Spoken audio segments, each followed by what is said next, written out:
In 1832, as some missionaries returned from their fields of labor, the Lord reproved them for treating the Book of Mormon lightly. As a result of that attitude, he said, their minds had been darkened. Not only had treating the sacred book lightly brought a loss of light to themselves, it had also brought the whole church under condemnation, even all the children of Zion. And then the Lord said, and they shall remain under this condemnation until they repent and remember the new covenant, even the Book of Mormon.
I have faith that the Constitution will be saved as prophesied by Joseph Smith.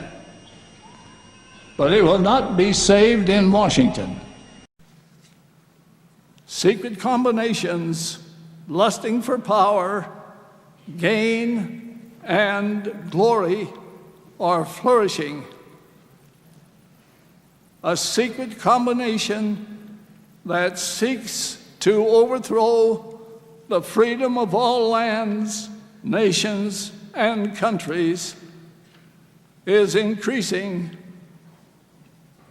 its evil influence and control over America and the entire world.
I am Travis Wayne Goodsell. I have over 8.8K videos on YouTube. I have been doing videos since 2014, and then because of November 4th, 2016, the whole theme of my channel changed. And during this time, I've done research videos for you.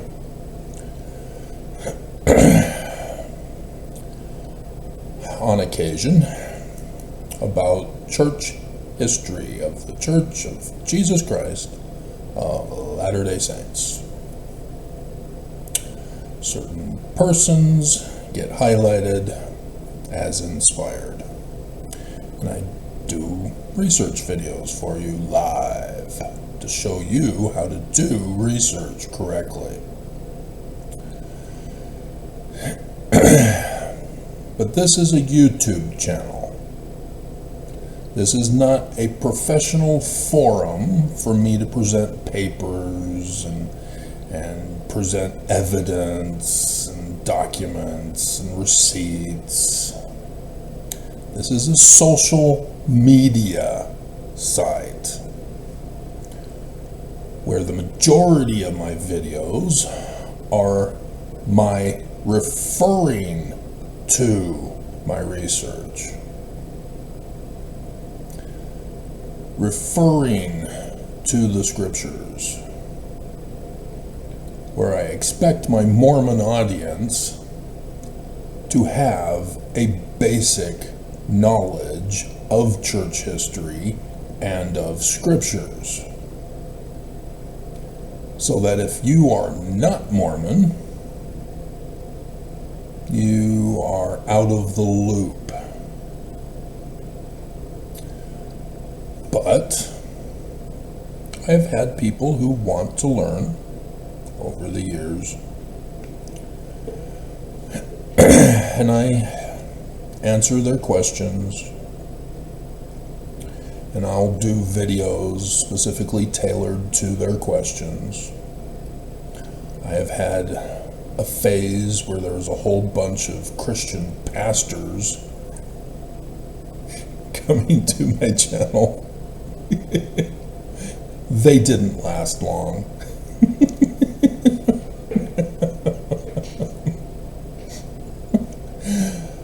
They come thinking that I'm trashing the church, proving Christianity true, and then they go, oh crap,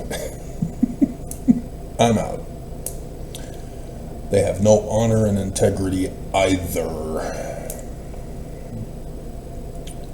And that is the sad reality. I was born and raised Mormon in the Church of Jesus Christ of Latter-day Saints by parents who both served missions for the Church of Jesus Christ of Latter-day Saints. I served in New York, New York. And then people say, well, was it north or south? Just see how old I am? See, technically, my mom served in the New York, New York mission too, but up in Canada. It was called the Eastern States Mission back then. It's like people don't think. They don't think. Nonetheless, because of what I learned, knowing what the Fox 13 News Utah report on the 4th of November 2016 meant, I have spent these years and 8.8K videos trying to warn Mormons of the danger they are in. There is an enemy threat to Mormon lives. Mormons are unaware of this threat to their lives, and I am trying to save you guys as one of your own. I've been doing the videos, and just this past week showed the document from the church about how the 80s, as I am the first fruits of the new quad in seminary, with the seminary manuals to correspond to them, that was scripture oriented,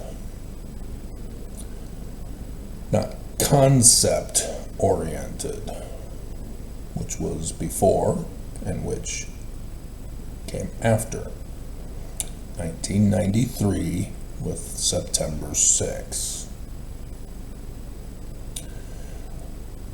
Church was not happy with the results of having Mormons study church history and studying their scriptures, because it was leading to apostasy.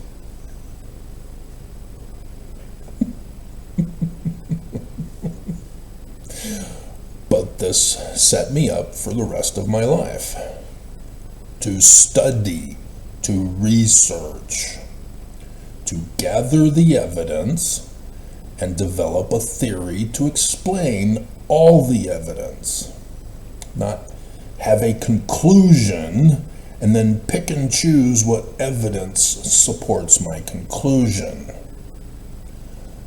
Naughty apologists. You have to explain all the evidence. You can't pick and choose.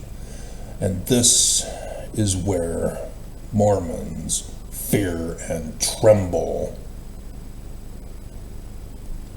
concerning me.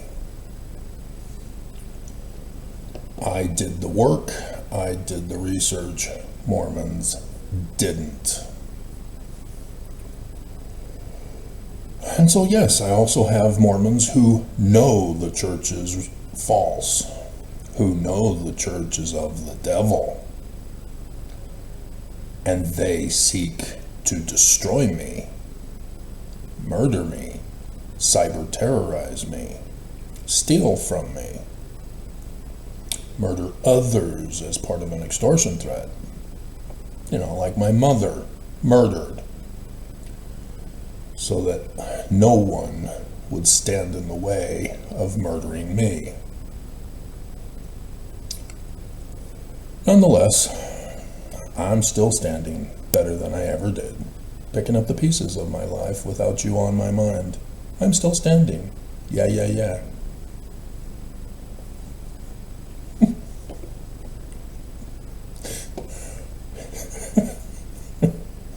I know the truth because I followed the Book of Mormon and obtained knowledge and intelligence. Mormons don't. So they don't have knowledge. They don't have intelligence. But there is this underground Mormonism of evil that knows they are evil, even though they don't care to know the truth. It's like QAnon. QAnon for Mormons.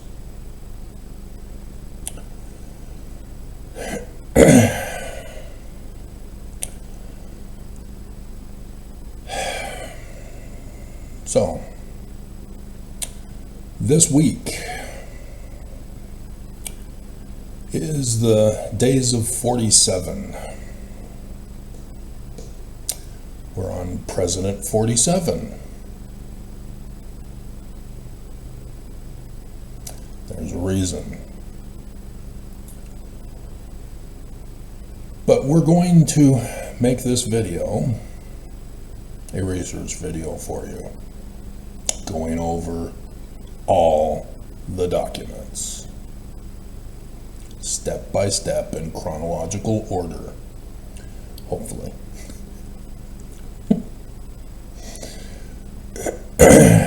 The reason why I'm doing it today and not Wednesday or Thursday morning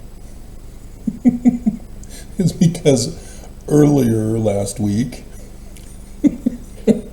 I told you guys I'm going to be doing the video. And because the enemy is stalking me, they are going to most likely plan to prevent me from doing this video. Oops, I did it again. I played with your heart. And I foiled you. They never learn. They never learn. I know all about their patterns of life. That they're Mormon when they go to church, when they have work, when they have their shift, when they're at lunch, when they're at the meeting at the church office building. I know their schedules because of patterns from the evidence. They don't know how to do research, and so they think that because they're attacking me and stalking me through a computer, that I will never know.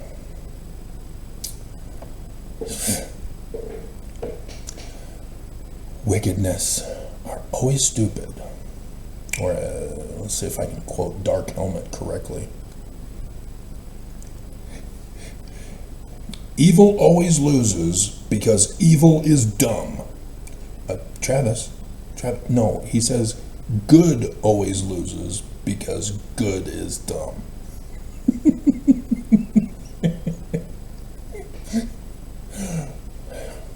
You didn't pay attention to the movie, did you?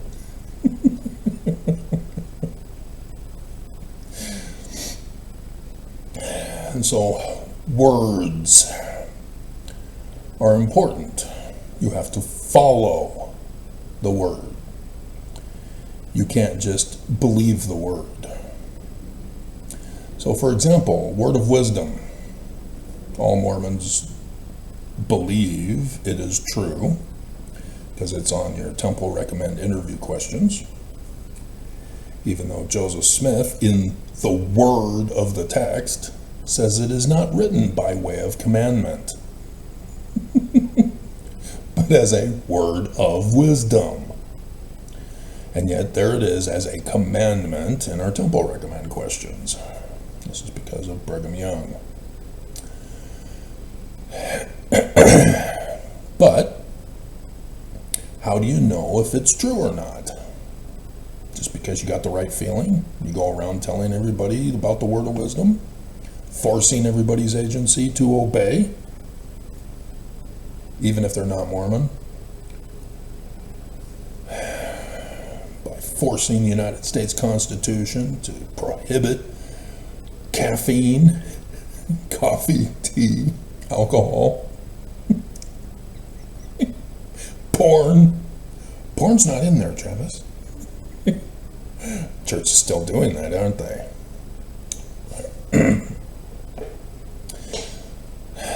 Is that what it's all about? That it is intrinsically evil, and therefore we've got to get rid of it, cover it up and hide it? You don't know about idol worship, do you? No. The way to find out if the word is true is to run the test.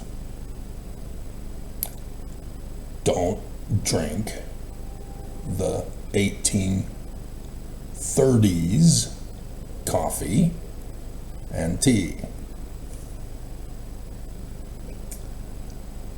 You do know that's when it was given,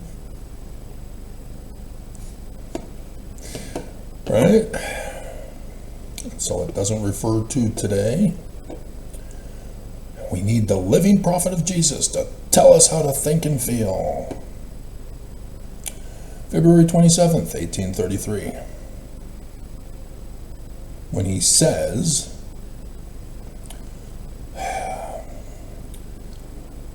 wine, strong drink, he's using his time period's understanding. When he says,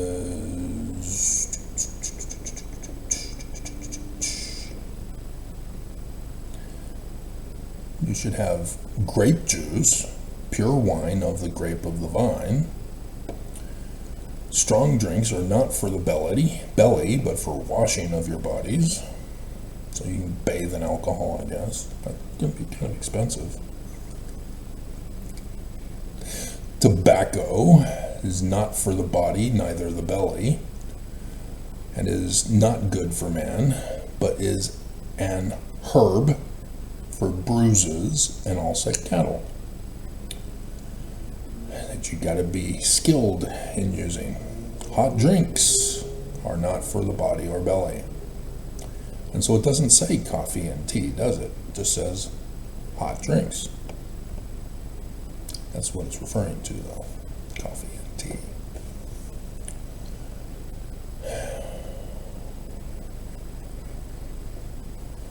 So is it hot chocolate?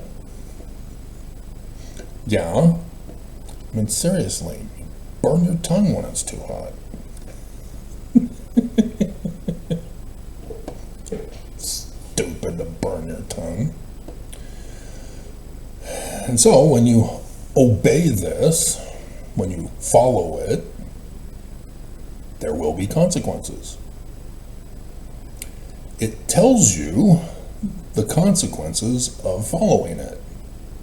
You will have health in your navel, marrow in your bones, strengthen in the loins and in the sinews, power in the priesthood be upon your posterity through all generations of time, and walk and not be weary, and run and not faint. Or run and not be weary, and walk and not faint. That's how you know the fruit of the word, the consequences.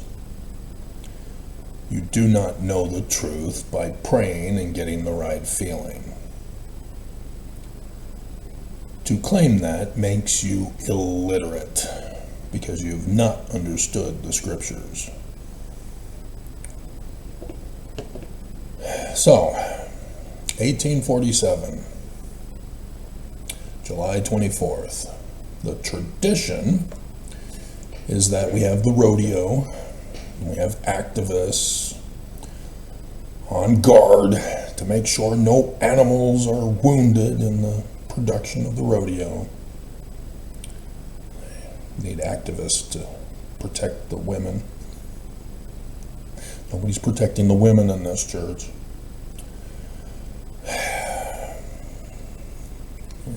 Protecting the cows, but not the women, who are worth 8 cows. Johnny Lingo. See, you need to know Mormonism. You will be lost trying to figure me out.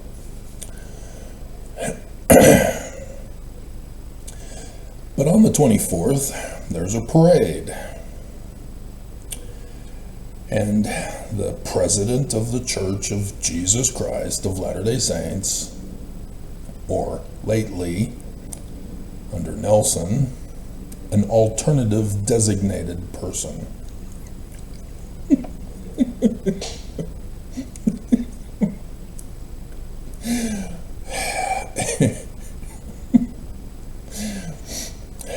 Is the commissioner of the parade. I don't know who it is this week. I don't care. I'm pretty sure it won't be Nelson.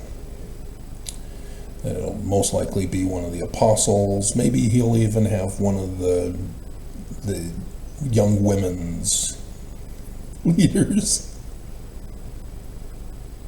do it this year instead.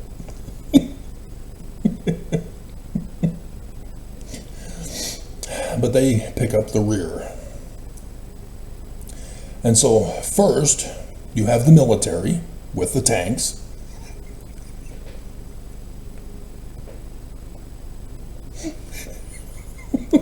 Followed by the governor.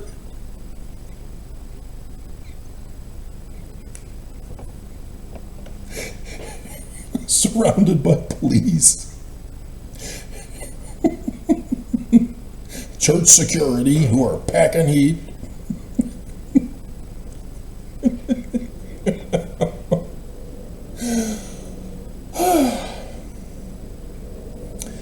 And then people do floats. And I guess there's an award thing for the best float or whatever. Most faith promoting. And so awards will get involved, and organizations will try to sneak in to show how LGBTQ is sticking it to the church.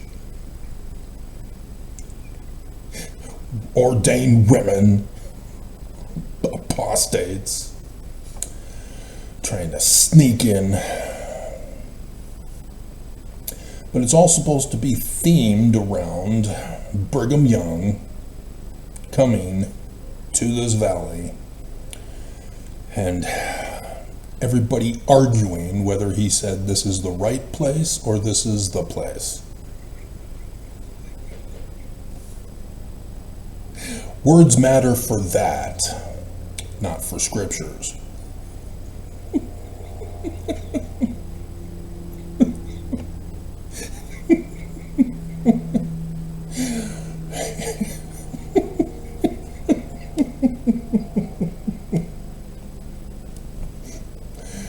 If you've not lived here, you don't know.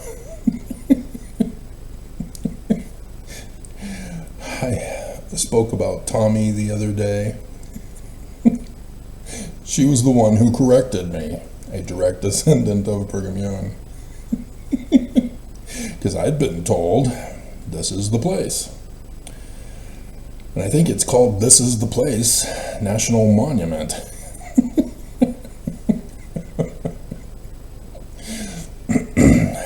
And so, yeah, this is the right place. She corrected me. Nonetheless, and so we assume, from what the Church of Jesus Christ of Latter-day Saints tells us, that this pioneer trek that came after Brigham Young to this valley, for which we celebrate, was because the United States of America denied us religious freedom to practice child bride polygamy in worshiping Jesus.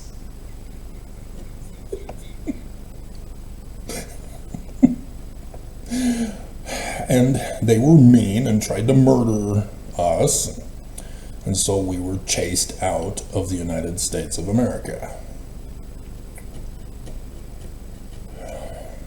Not too many Mormons know that this was not the United States of America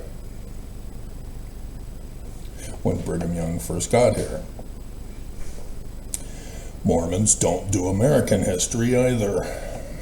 To put it in the context with the church, to put things in chronological order perspective.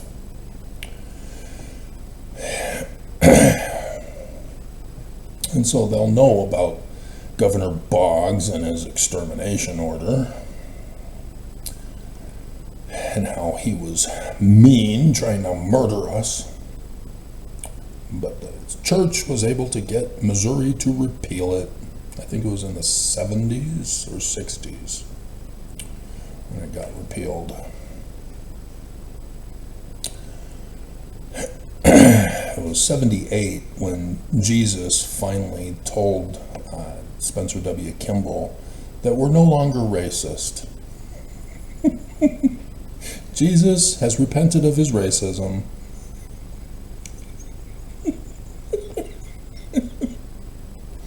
Go right ahead.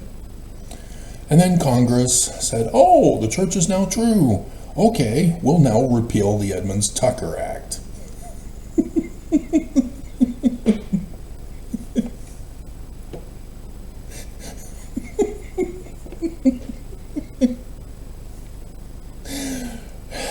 Yeah. See, I'm going over the overview that you guys understand with some stuff you don't, which is what we're going to be getting into.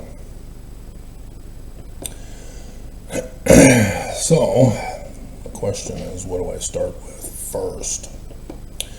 When I did my research on Carthage jail's assassination of Joseph and Hiram, I was expecting it to be quick and easy. I got to a point where the evidence I was collecting caused me to go, oh crap.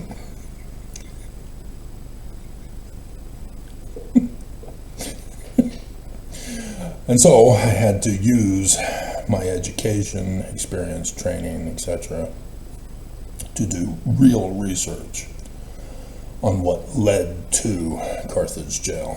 So I went all the way back to Vermont with Joseph Smith Sr. and Lucy Mack and their little family, and worked my way forward.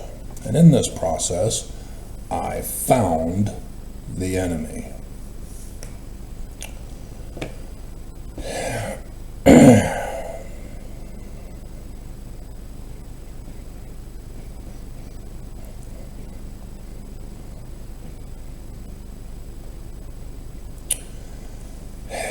In 1820, Heber C. Kimball moved to Mendon, Monroe County.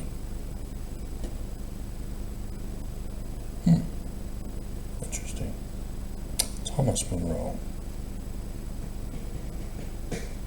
Interesting. New York. Interesting. Just occurred to me. Interesting.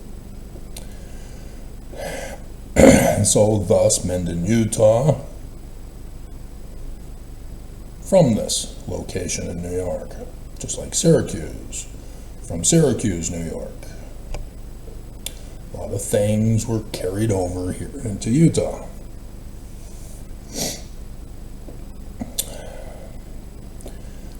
And so, let's get rid of these as I cover them.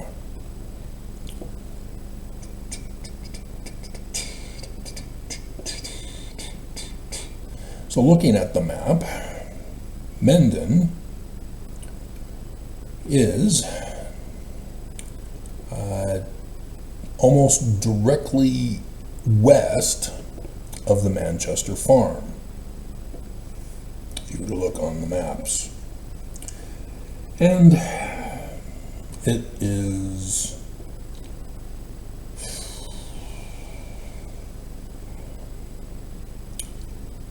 let's see, 2, 4, 6, 8, 10, 12, 14 to 15 miles away. Oops, I went to Honey Falls.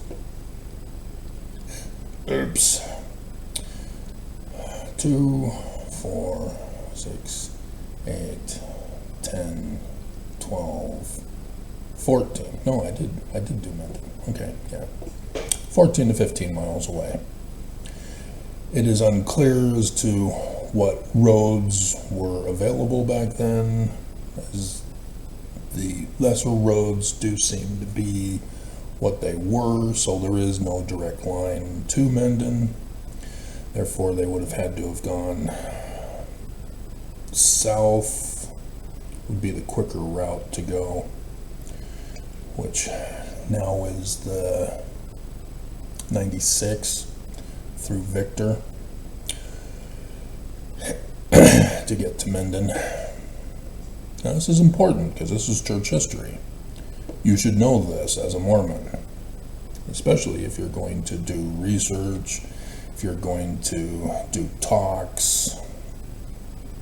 You're going to need to know this stuff because the church is going to make claims. Are they true? You just going to trust them?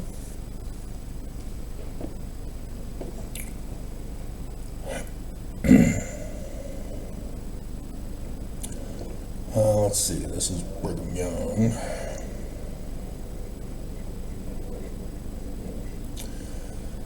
And so if you watched my Master Mormon Mahan, keeper of the leaked by a sister missionary, Great and Abominable Secret, which as of this morning had 5 thumbs up, 68 views in 2 days.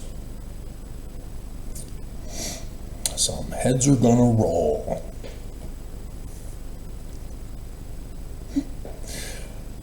I pinned a comment.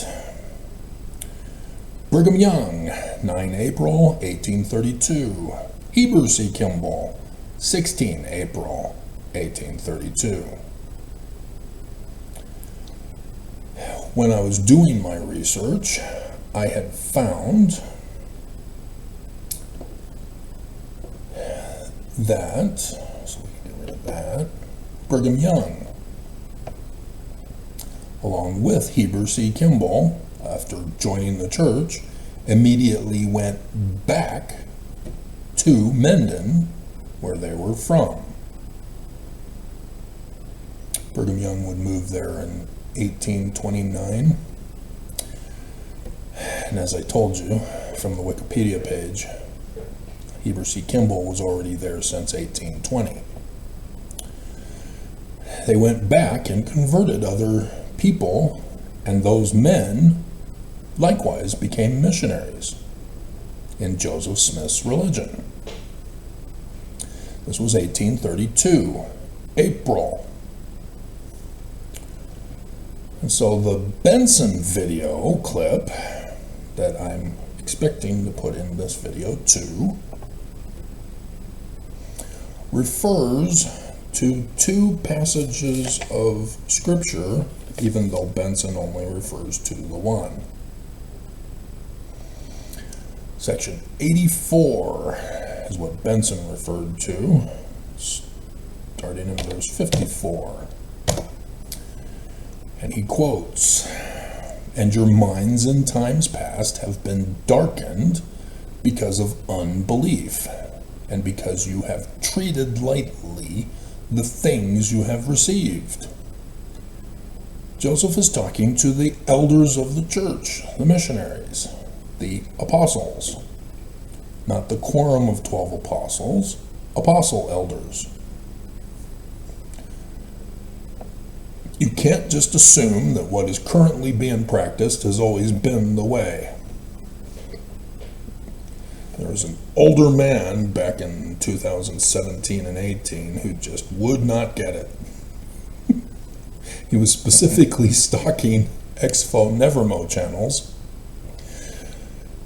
to attack and troll people in the comments rather than the people who did the videos, because apparently he knew that YouTube would never show those comments on other people's comments. But if you make an original comment to the person's video, the creator's video, the creator would see those original comments. And so trolls, knowing this about YouTube, have had the practice of trolling people who comment rather than the creators. And so I do not allow that. I hold all comments for review, and thus have purged my system of all trolls.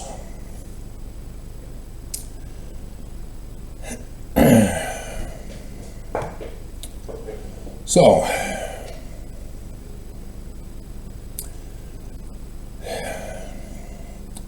this is September 1832, 22nd, 23rd.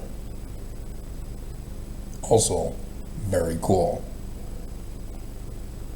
Do you remember the 22nd of September? Joseph Smith had his second vision.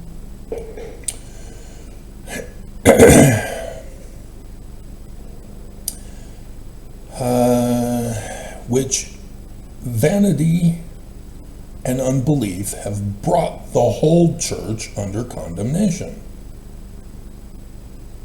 They don't believe the Book of Mormon. They're missionaries going out to talk to other people to convert them to the church, and they don't believe the Book of Mormon. And so those who join are joining under unbelieving words.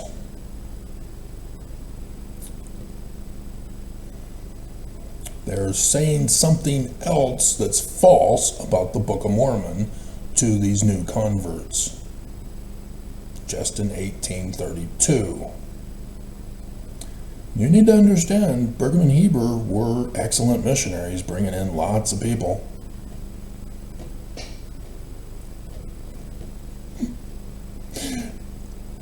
Who then went back out into missions themselves. It's their conversion. Brigham and Heber C. Kimball don't believe the Book of Mormon and are recruiting those with the wrong information who go out and recruit others to the wrong information about the church. The wrong name, the wrong religion, the wrong Christ. And this condemnation resteth upon the children of Zion. And they shall remain under this condemnation until they repent. Change your mind. And remember the new covenant, even the Book of Mormon, and the former commandments, which I have given them, which had not yet been published until 1833 as the Book of Commandments, and then 1835 as the first Doctrine and Covenants.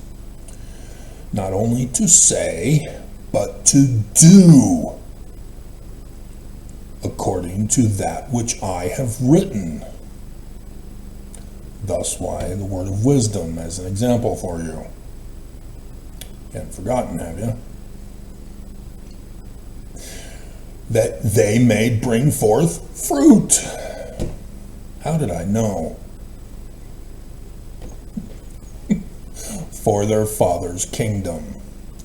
Otherwise there remaineth a scourge and judgment to be poured out upon the children of Zion. This is what I've been telling you about with the latter-day millennial Zion. The Book of Mormon will be your judge.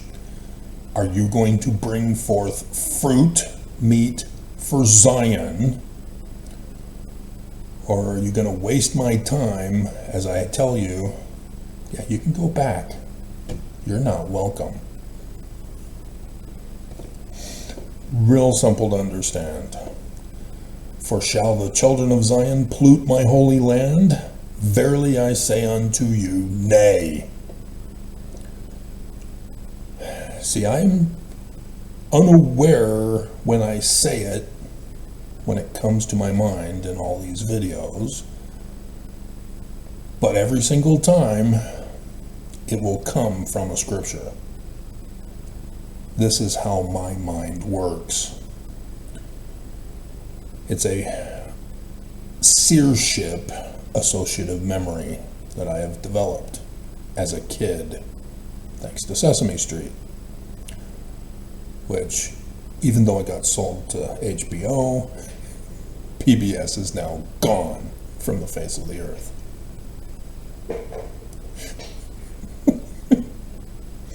It's merely a matching game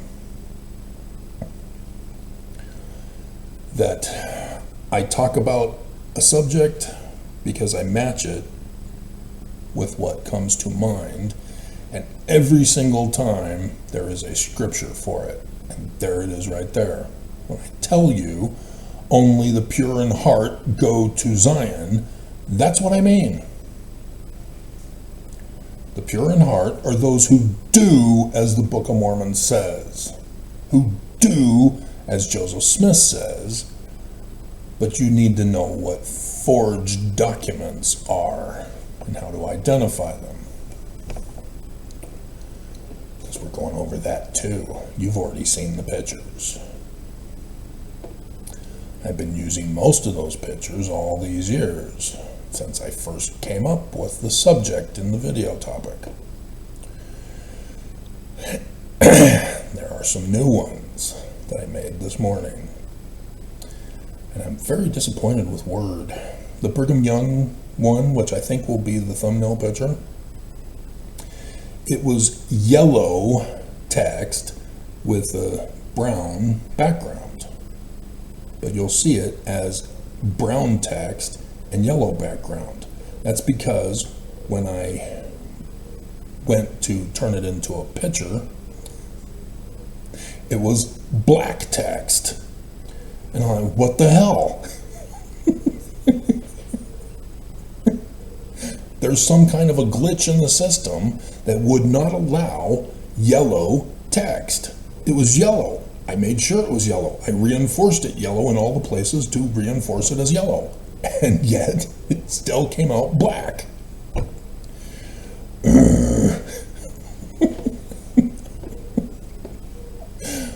So, anyway, this is what Brooke Benson quoted to threaten Mormons to read the Book of Mormon, and then tell you that it's literal history as Christian, exactly what they were under condemnation for.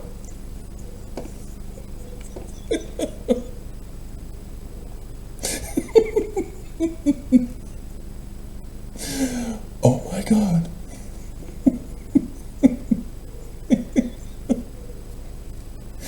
And so what he did not cover was section 86 from December 6, 1832.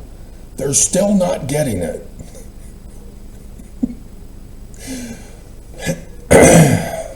Thus saith the Lord unto you, my servants, missionaries, concerning the parable of the wheat and of the tares, which is in Matthew chapter 13, according to the footnotes. Behold, verily I say, the field was the world, and the apostles, servants, elders, missionaries, there were no quorum of 12 yet, not until 1835, are the sowers of the seed. The keys of Peter, James, and John is to sow the word. And thus, the initial gathering of Joseph. And after they have fallen asleep, the great persecutor of the church, the apostate, who is Mormon. You can't be an apostate if you were a nevermo.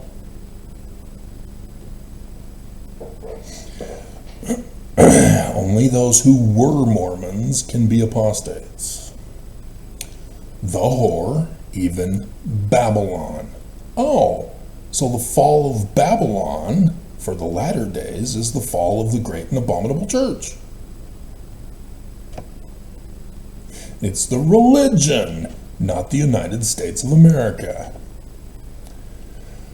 that maketh all nations to drink of her cup, in whose hearts the enemy, even Satan, sitteth to reign. They worship Lucifer with the inverted pentagram. Behold, he soweth tares. The missionaries are the sowers of seed. The apostate sows tare seeds. He's a missionary. Anybody complicated about the word? Wherefore the tares choke the wheat and drive the church into the wilderness of Deseret.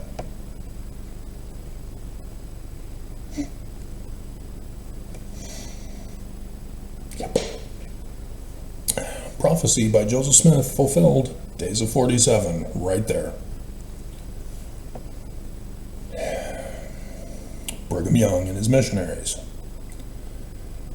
as section 84 tells us, we are under condemnation for lying about the Book of Mormon, lying about Joseph Smith's church, lying about Joseph's religion, lying about our Christ.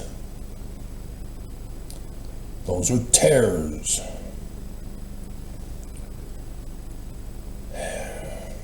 And the church has made it very clear that that is the case. From the church's manual of Brigham Young, he went straight back to New York, where he came from, and then around the surrounding towns, along with Heber C. Kimball, converting those men, and they got a lot. That's why in 1835, because of all the people they brought in, they were put into the Quorum of the 12. Even though Thomas B. Marsh was the president. But this is whom Joseph Smith is referring to. These converts are tare sowers. So let's find out a little bit more about this Heber C. Kimball character.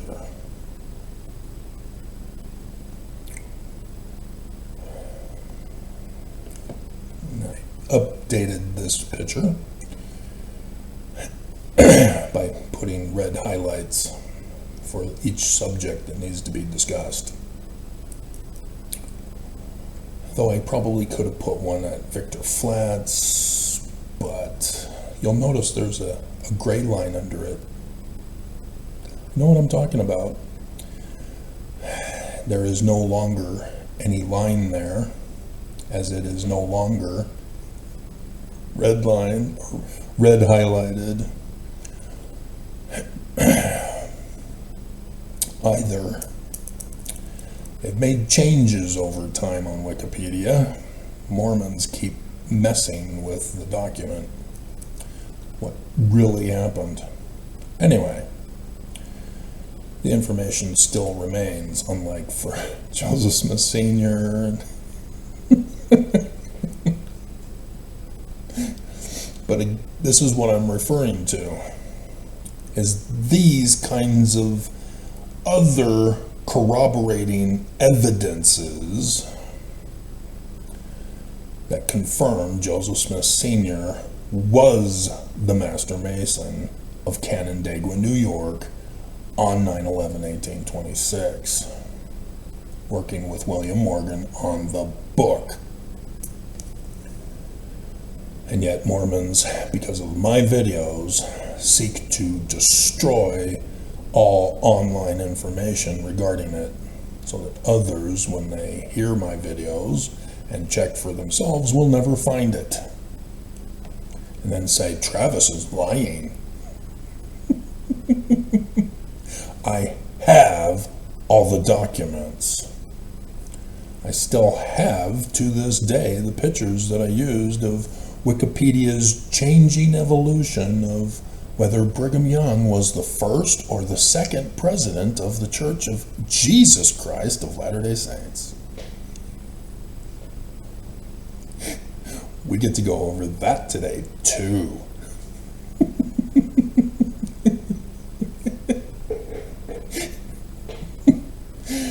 So Heber C. Kimball, under Masonry, in 1823. What happened in 1823 in church history, Mormons? Give you a hint, was written in 1838.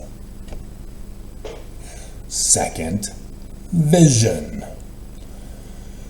You need to know your second vision. As a Mormon, researching Heber C. Kimball under Masonry, if you read in 1823 and second vision doesn't come to your mind,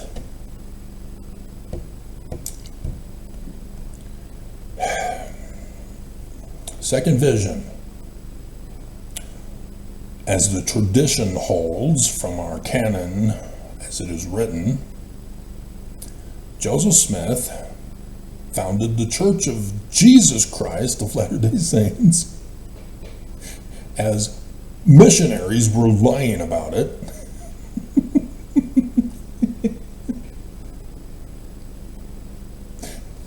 We should do that picture first before we go over this. Let's see, first vision, original document. Yeah, Joseph Smith says there was no Jesus Christ in the name of his church. He is correct. The rise and progress of the Church of the Latter-day Saints. And you'll see on the original document, Jesus Christ, and a little arrow to change the name that we now have in our printed editions. Willard Richards is the linguistic pattern match for Jesus Christ. Who's Willard Richards? He was one of Brigham Young's 12, as well as was among two who were only in Carthage jail when Hiram and Joseph Jr. were assassinated.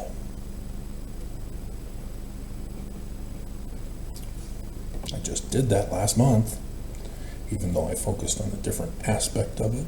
But every year I do those videos of Carthage jail. And so the name is a forged document. Joseph Smith's church was never called the Church of the Latter-day Saints. And it is well established as fact. Because Section 115, there you are, claims that April 26th, 1835, or 1838, sorry, it's black highlighted, 5 looks like 8, 8 looks like 5. Nelson gets up at the pulpit of conference and quotes this, and gives a little smug, "Take that, Travis."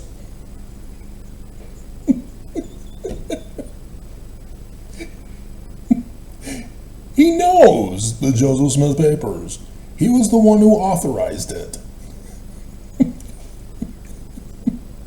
He knows, and yet he's at the pulpit of conference giving a smug and lying to us by quoting from this forged document.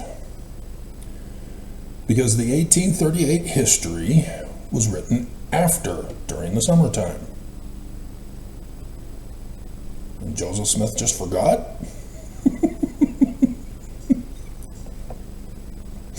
There's multiple evidences that it's Brigham Young and Heber C. Kimball that are involved in this cover-up and con.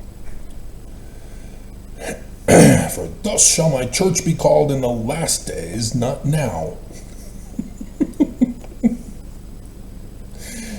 Editor, the 1838 original document exposes this instantly as a forged document. Notice it is 1838.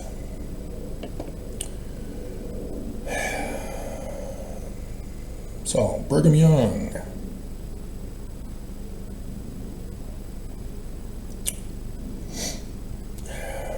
Section 118. Oh, look. July 8th, 1838, to Brigham Young. Technically, it's to the apostles. Let the 12 be organized and let men be appointed to supply. I got forged over it, so I can't read it correctly.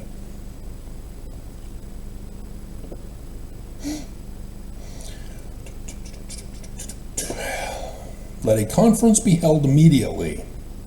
Let the 12 be organized, and let men be appointed to supply the place of those who are fallen. July.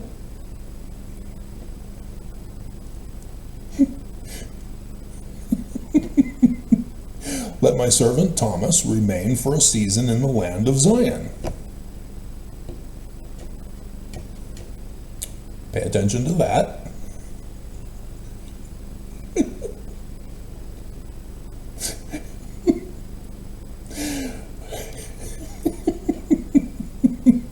To publish my word.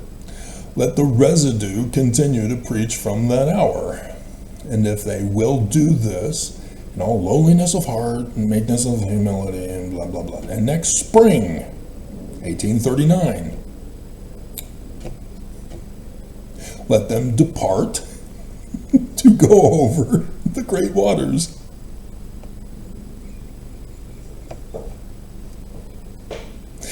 And there promulgate my gospel, the fullness thereof, and bear record of my name. Let them take leave of my saints in city of far west on the 26th day of April next, on the building spot of my house, saith the Lord. And then John Taylor, Johnny Page, Wilford Woodruff, Willard Richards be appointed to fill the places of those who had fallen. What? In July, huh? See what he's done here? This is when John Taylor, Willard Richards, and Wilford Woodruff get put in, but not in July. Nope, nope, nope. Nope, nope, nope. And so,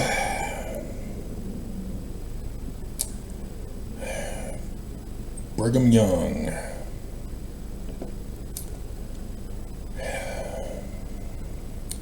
March 30th, 1836. Brigham Young receives a certificate. This certifies that Brigham Young has been received into the Church of the Latter-day Saints, organized on the 6th of April in the year of our Lord 1830, and has been ordained an elder according to the rules and regulations of said church, and is duly authorized to preach the gospel, agreeable to the authority of that office. And there's Joseph Smith's signature, and Franklin or F.G. Williams, can't remember the first two names, and something Ohio, March 30th, 1836. Could be Kirtland's. Yeah, I guess it is. Kirtland, Ohio, March 30th, 1836. Right in between when the temple was started, March 27th, and then right before, April 3rd, for the Kirtland Temple Vision. Joseph Smith signing with his signature to authorize people to be missionaries. Now notice the signature.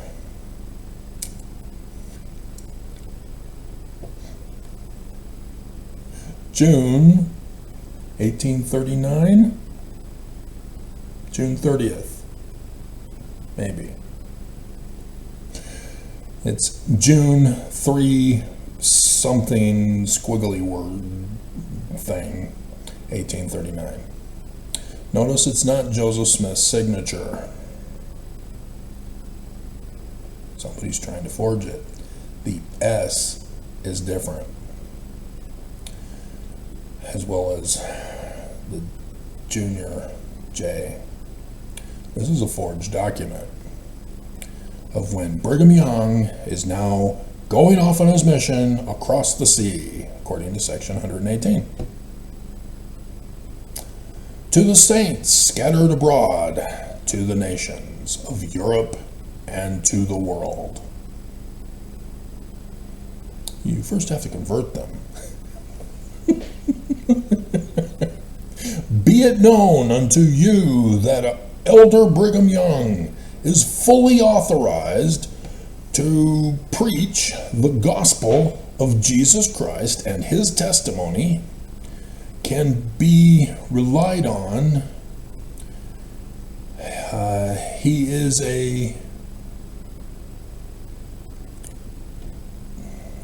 it's not member because it's a man of unexceptionable character, and received his authority and priesthood from under the hands of the ruling authorities of the Church of Jesus Christ of Latter-day Saints.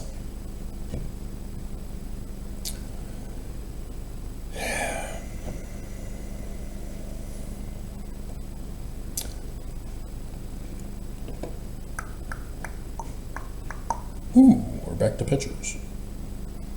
So now this is going to be a little more complicated.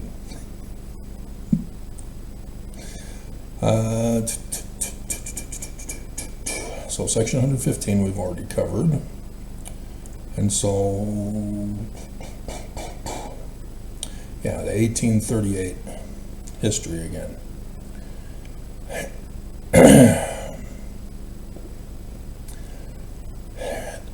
Remember, the original document does not have Jesus Christ in the name. It has been tampered with to become forged in our current form in print.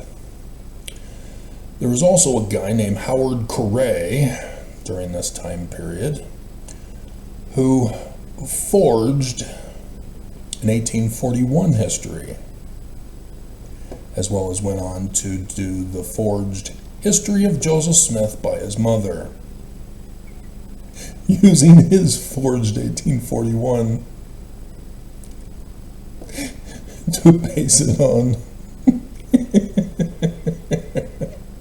And yet, if you know the scandal behind it, the Church of Jesus Christ of Latter-day Saints produced an edited version of her book by him.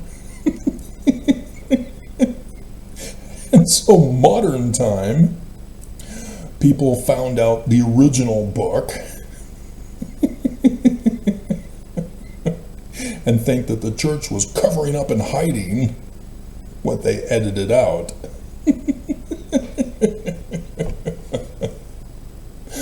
Hilarious. Nonetheless, no. No. This was published, the 1838 version was not published until the Times and Seasons in 1842. Joseph Smith made sure it was edited for publication. And yep, no Jesus Christ.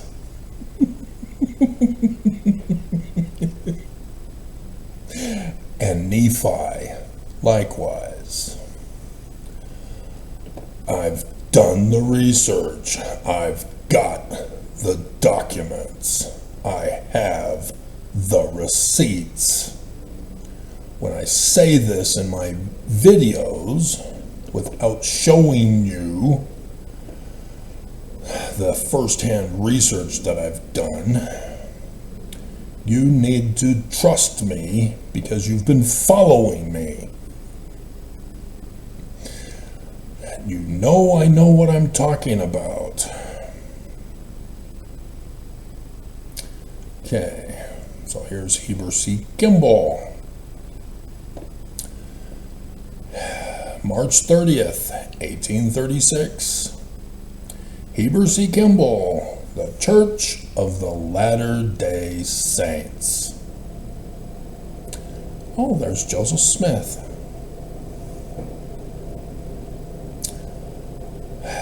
But then different S.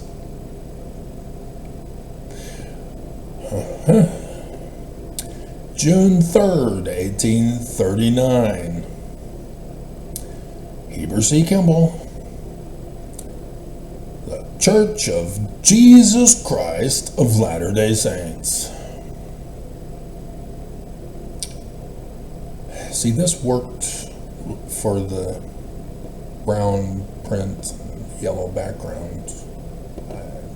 That's my original intention.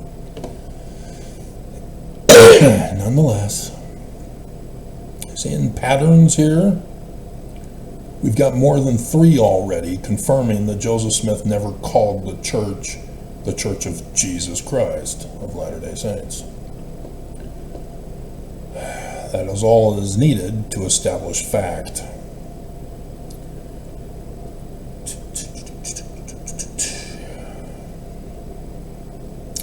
Okay, so I think we're now ready to go back to Masonry for Heber C. Kimball.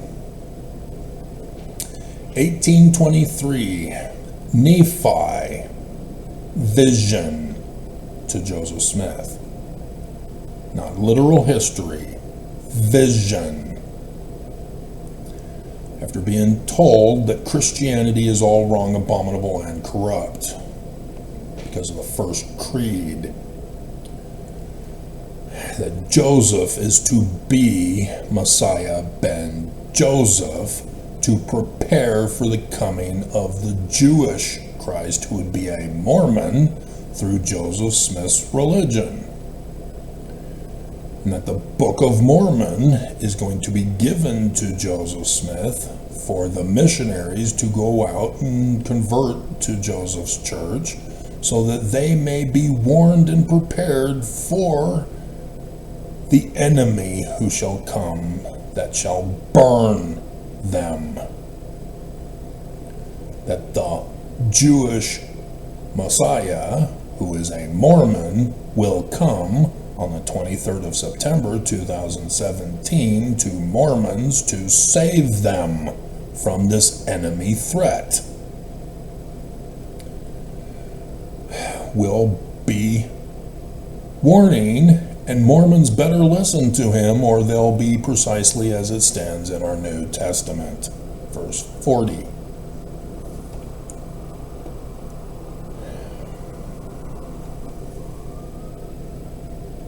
If you don't listen to him, that's you.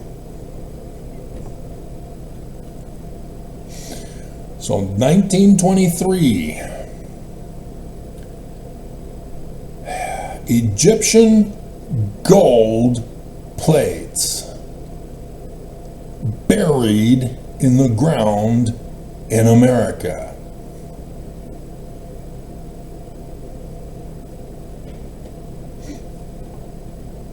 The second vision. And here, Heber C. Kimball is saying in 1823. Okay? You now know the background because you didn't do the research. So here we go. Kimball received the 3 craft degrees of Freemasonry.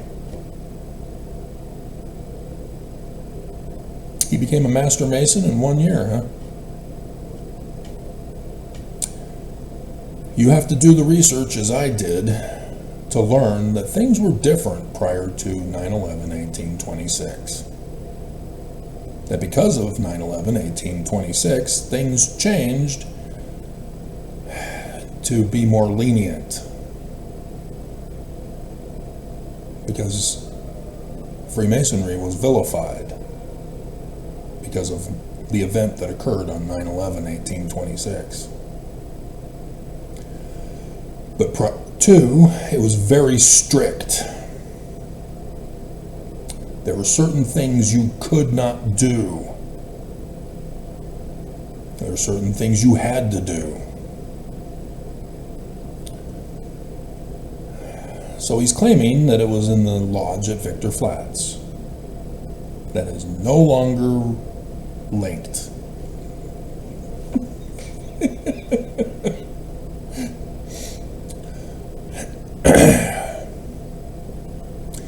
And so this is where I've been telling you from my research that in Western New York, there were two main Freemasonic lodges: York Rites, Scottish Rites.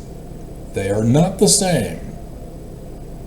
York Rites has 10 levels, ranks. The highest is the Knights Templar. Scottish Rites are the degrees, the 33 degrees, the honorary title, with the symbol of the two eagles, whereas York is the cross as an X with a crown with nobody wearing the crown. And then the Latin in the sign is the event or something like that. It's specifically telling you that that sign has significance. They agreed to section off Western New York into strips, vertical, not horizontal. That you would have a Scottish Rites segment, then a York Rites, then a Scottish Rites, then a York Rites. Victor Flats was in Scottish Rites territory. That's where Menden is. Scottish Rites. Brigham Young, his brothers, were Scottish Rites. Brigham Young, not a Mason. Why? Because of the rules. Only one family member per lodge. And so Brigham Young's older brothers were able to be in a lodge. No more left for Brigham. Heber C. Kimball claims the Victor Flats Lodge was where he was able to go and become a Master Mason in 1 year. No. Joseph Smith Sr., for example, was a part of Freemasonry when Hiram was born. Hiram is spelled like Hiram Abiff. Hiram. And it's because of 9/11/1826 that he changed his name for others to Hyram. R-U-M or R-U-M. And this has allowed Mormons to lie and deceive and cover up. To now question whether or not it was really Hiram in Palmyra. It's not his spelling.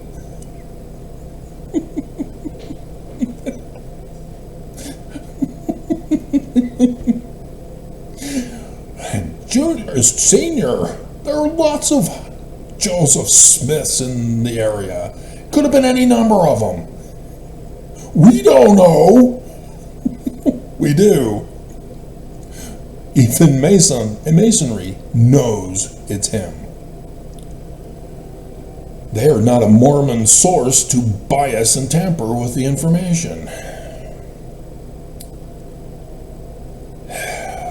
God, Mormons are just so evil.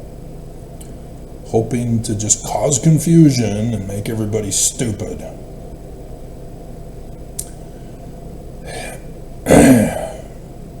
And so you are not allowed to become a Master Mason the same year, because 1800, Senior was involved in Masonry.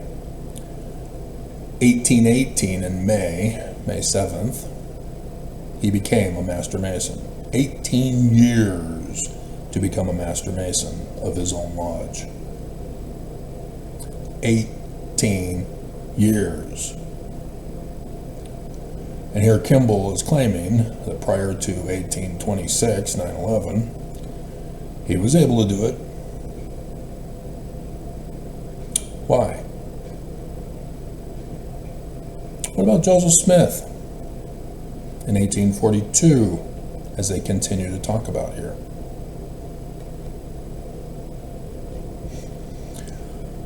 It was Scottish rites. Because as they write, Kimball was the original petitioner to establish a Freemason lodge in Nauvoo, Illinois. Notice that they word it, when the Church of Jesus Christ of Latter-day Saints was established in Nauvoo, Illinois, 1839.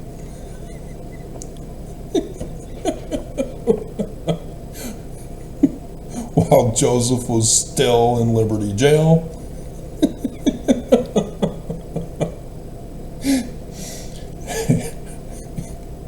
He served as Nauvoo Lodge UD's first junior deacon. Scottish rites.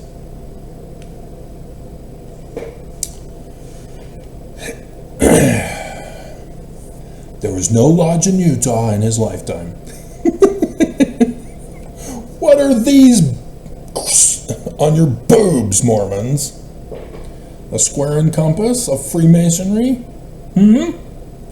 What did you think the endowment ceremony was? No lodge in Utah. Dear God. The church is the lodge.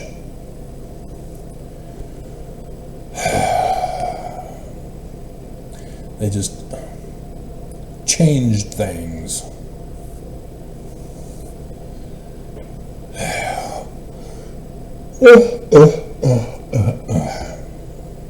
So, he's telling us that he became a master mason in Scottish rites.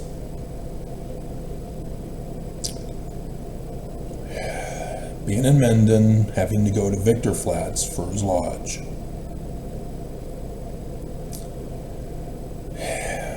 Okay. Joseph Smith, 1842.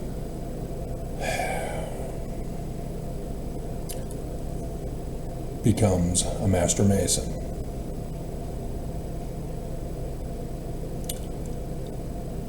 He's writing this, Kimball is writing this, here in the valley. So you need to know, he already knows about Joseph Smith becoming a master mason in just a couple of days, not just in 1 year.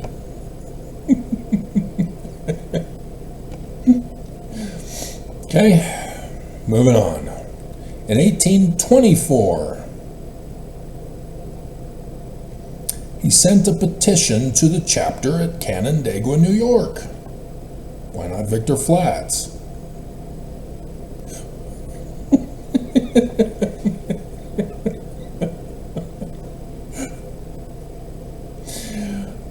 Canandaigua, New York is York rites with the Knights Templar and the Egyptian gold plates that came to America and were buried in the ground in southern Illinois, where X marks the spot for the latter-day Zion by the sun god at noonday's crossroads over the United States of America on the first and last days of the latter days.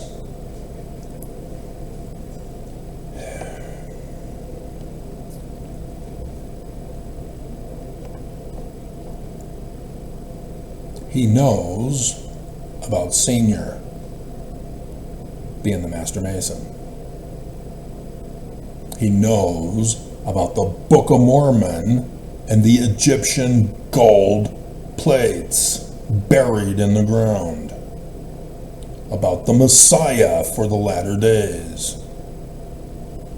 About the enemy who's coming to burn us and blame Jesus for it. He knows. And he is not telling us. So that stupid Mormons won't know either. Because they won't tell you and make the connections. To receive the York Rite degrees. No ranks. Degrees is Scottish. Of Royal Ark Masonry. He knows about William Morgan too. William Morgan came to Western New York and went to a lodge petitioning to become a Royal Arch Mason. Number 7. He had to swear an oath that he had received the previous ranks in order, no skipping.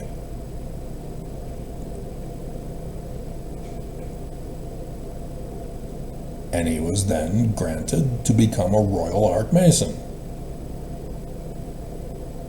Heber C. Kimball apparently didn't need to do that. He can just skip from 3 to 7 in another lodge. And Yorkites, not Scottish. You see what he's doing here? All of this is here in the Valley in his journal.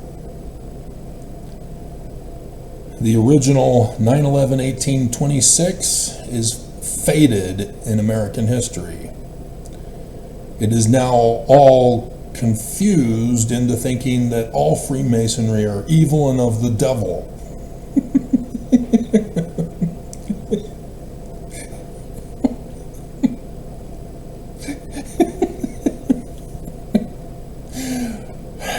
What still exists to this day.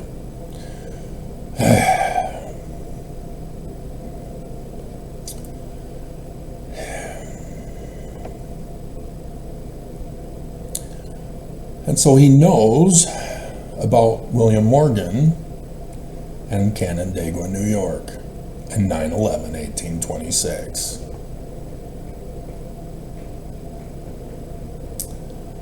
He says his petition was accepted, which means there's a record, a document certifying to this. But he says anti-Masons burned down the chapter building in Canandaigua. He's correct, along with Victor Flats, assuming there was one there.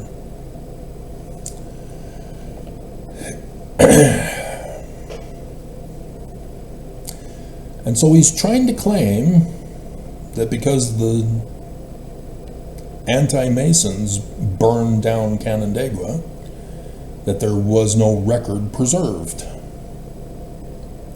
Oops. The Master Mason preserved the records. It was his lodge. He was helping William Morgan with the book. The book also went missing.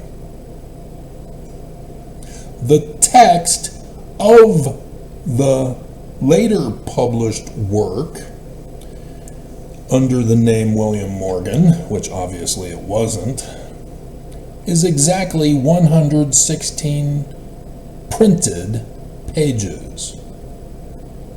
Got to subtract all the excess pages before and after. 116, huh?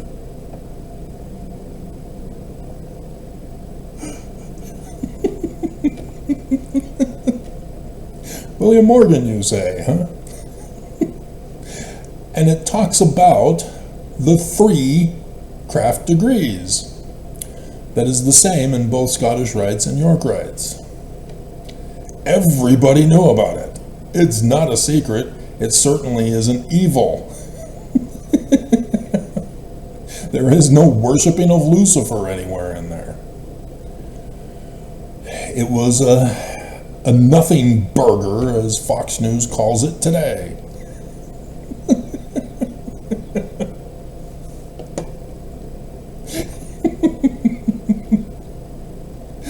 It was a big disappointment. It's like Trump releasing the Epstein papers, but redacted.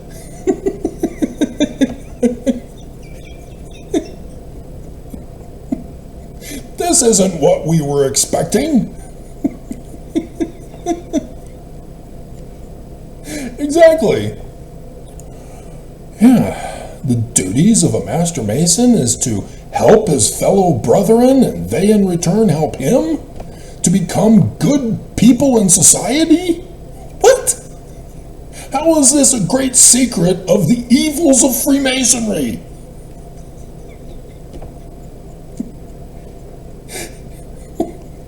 Nobody bought it.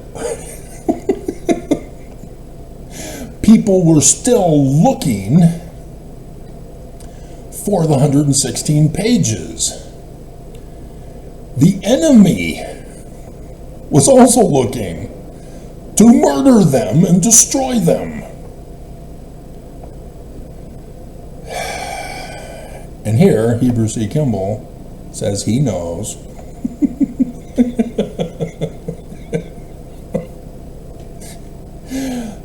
The Master Mason was Joseph Smith Sr. He preserved the membership records as well as the 116 pages because of his duty as a Master Mason in the book that he wrote with the nom de plume William Morgan. That's how you do research, Mormons.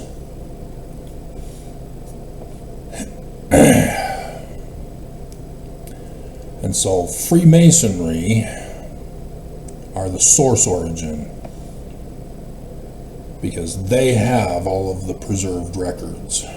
And Heber C. Kimball was never there, let alone accepted. Heber is lying to us, but in his lies, we see the truth.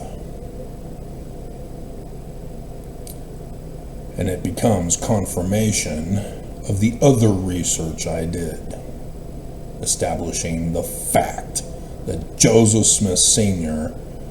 was the Master Mason of that lodge and knew about the book that became the Book of Mormon.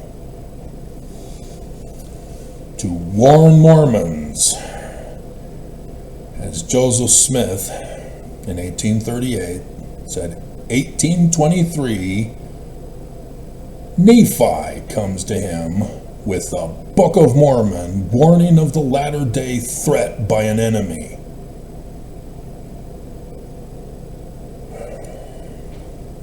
And of the coming of a Mormon who would be the Christ to save Mormons from this enemy who are evil disposed and designing militant missionaries lying about Joseph's Church of the Latter-day Saints.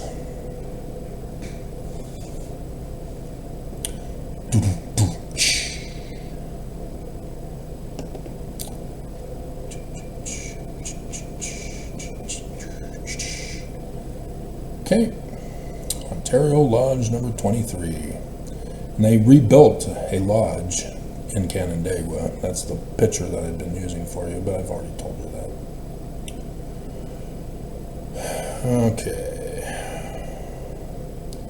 So there's Nephi in the second vision documents as Willard Richards wrote over Moroni.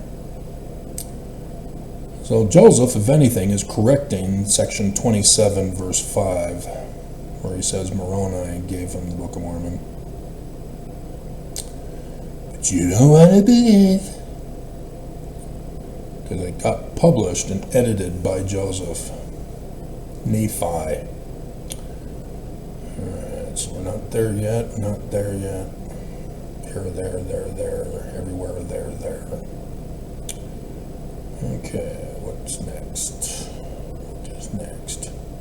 So, we'll go back to the map just to remind you guys of the locations of Palmyra, and then halfway down is Manchester, where the farm was, and then Canandaigua is there at the top of one of the Finger Lakes. Mendon is almost directly west from the Manchester farm. Rochester is a little west in the north, And then you continue west, directly west, and there's Batavia, where William Morgan made a deal with the Batavian press of David Miller to be fronted the money to work on the book all the way back in Canandaigua.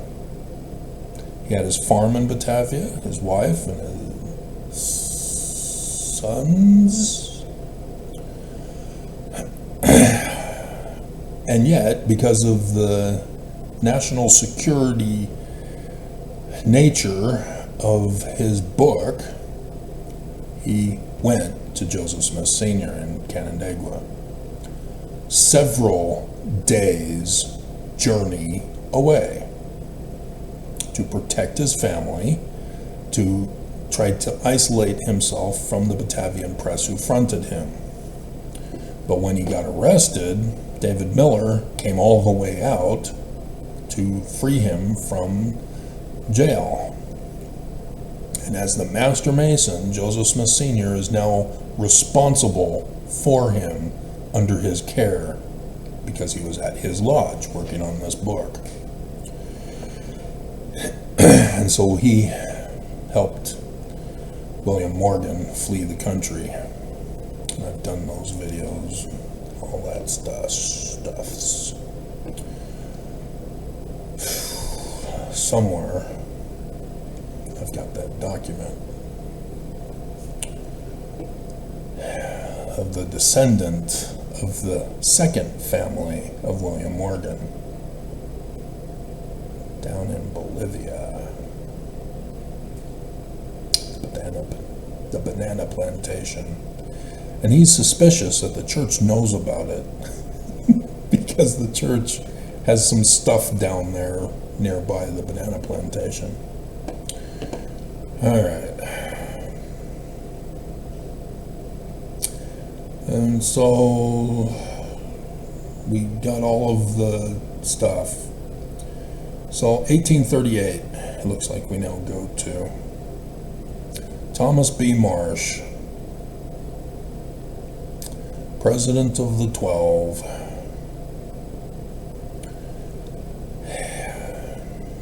In 1838,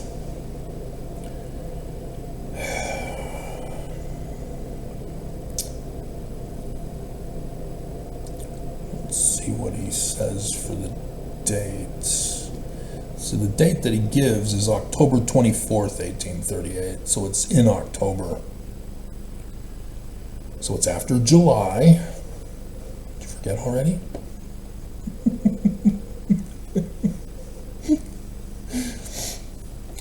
And it's after Joseph Smith had been working on the visionary accounts. He says a company consisting of all that are considered true Mormons, called the Danites,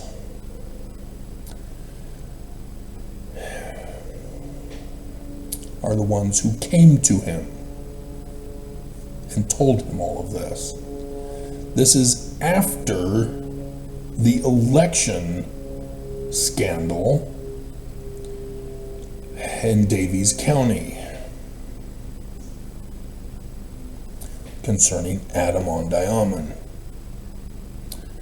And he refers to Adam-on-Diamond here. And so what Thomas B. Marsh did not know was what happened at that election. There was a candidate running for office who said he had an idea of how to develop the land of Spring Hill, Missouri.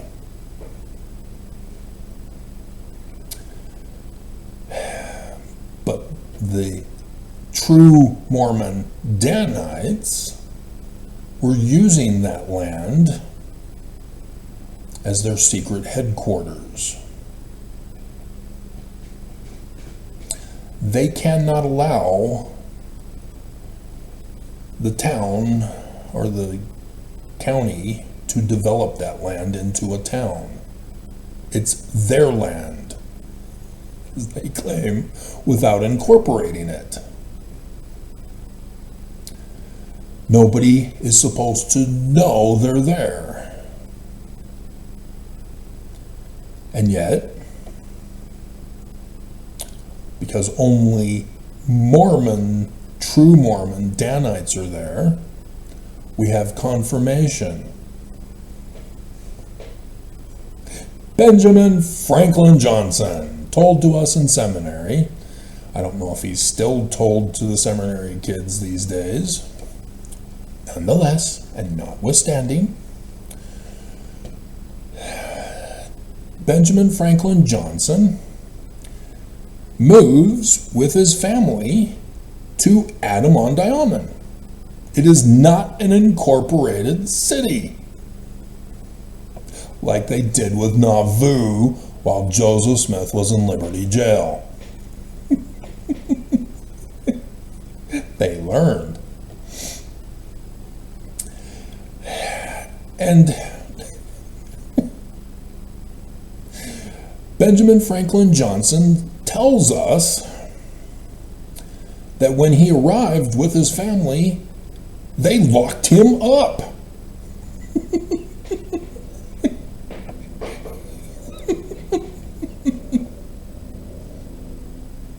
If you remember the video, which you most likely don't, when I did the church history on him, he was brought into the church correctly by the wheat missionary, not the tare missionary.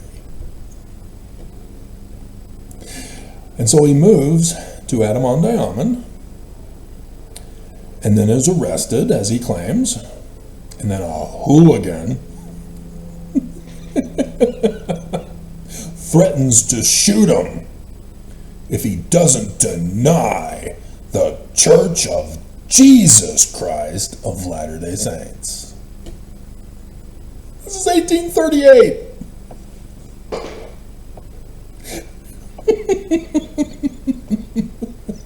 Do you see what he's doing? He's trying to reinforce the lie that the name of the church had been changed and that the Church of Jesus Christ of Latter-day Saints is true. But he's a dumbass, saying that he moved to Adam-on-Diomen and was arrested. It's not developed.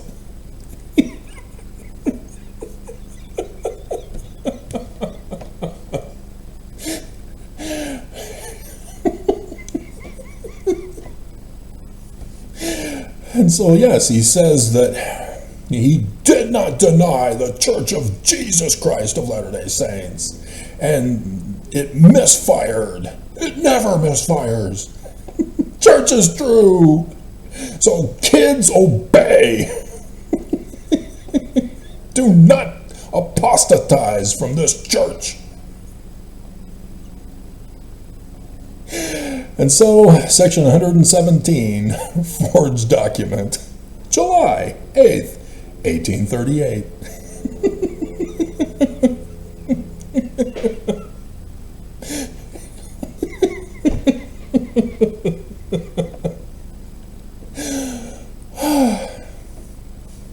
Is there not enough room on the mountains of Adam-on-Diomen? Parley P. Pratt's song. Hymn in the 1836 hymn book.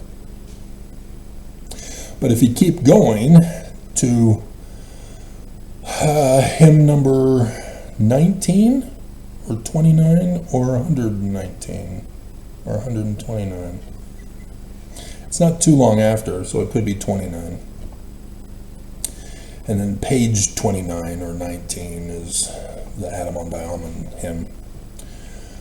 When I did that check, Sun Amen is referred into the other hymn, but it's spelled A-W-M-A-N.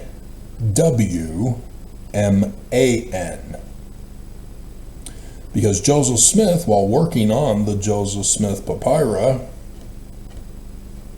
was also doing alphabet and grammar stuff. And talking about Amen, Emmanuel, spelled spelled it H-W-M-E-N.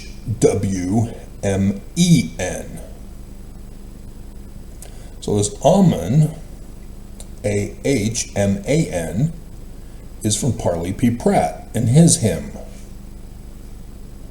Not the other guy, and not Joseph Smith.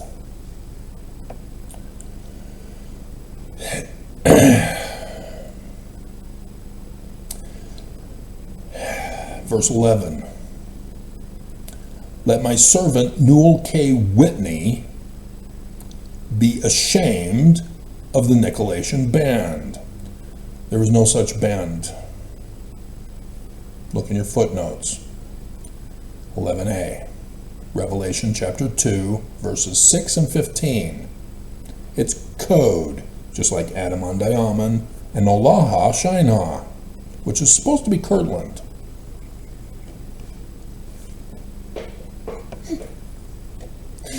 And yet, it's not.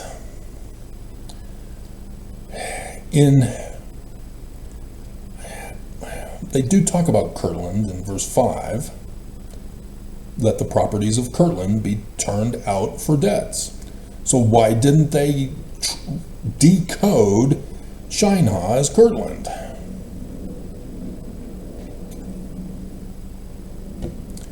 In 1981, they claimed they decoded everything. The Community of Christ still has, maybe not anymore, still had the original Doctrine and Covenants with all of the coding in the other sections. And yet, it is very clear Adamon Diamon is code, as well as Olaha Shinha. And yet the church has Kirtland in verse 5 and names and other passages, William Marks and Newell K. Whitney, Oliver Granger, and yet Nicolaitan band, Adamon Diamon, Olaha Shinha. They're not decoding these. Okay, could have put Adamon Diamon as Spring Hill. They didn't. Nonetheless,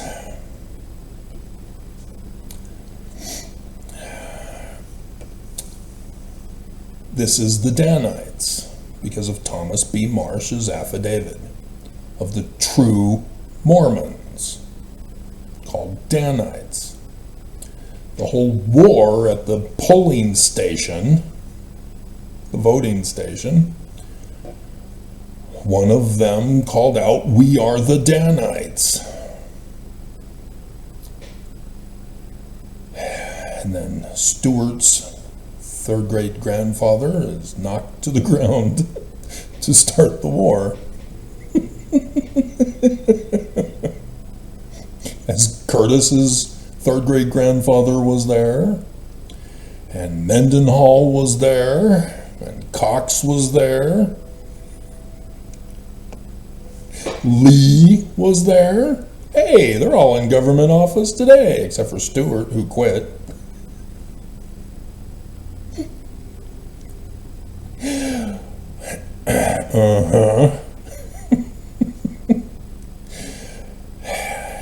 And they're secret abominations. This is a forged document by the Nicolaitan band themselves. The Nicolaitan band is only known from Revelation chapter 2, verses 6 through 15. And so it's only Christians who created the backstory of who these people were. And they're wrong. We really can't trust it. But this is the tradition that has been passed down and was known in 1838 and during that time period when section 117 was written in 1876, the year before Brigham Young died and put into his Doctrine and Covenants. When all of a sudden it appears, no original document. This is the Danites. And they themselves are confessing as to who they are according to Christian tradition. They're wife swappers, not just murderers and thieves. Wife swappers. Spiritual wifery, if you want to call it, not polygamy. Wife swappers. Passing around your wife to the others in your little band.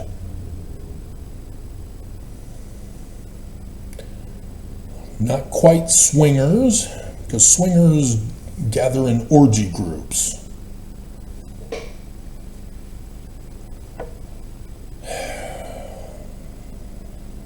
There are differences.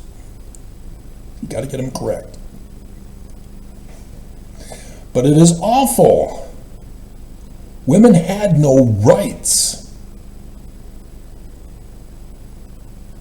What are they going to do? Complain? Oh, now they're being accused of being a witch. And they get hanged. Should be hung. Stupid Brits. Can't get it right.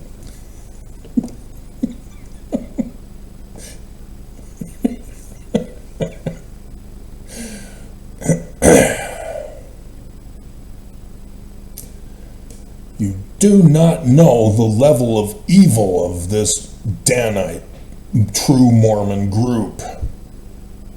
They will murder your mother to murder you.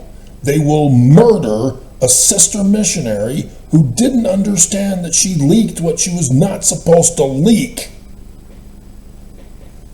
And they will murder the mission president and his wife for also leaking it.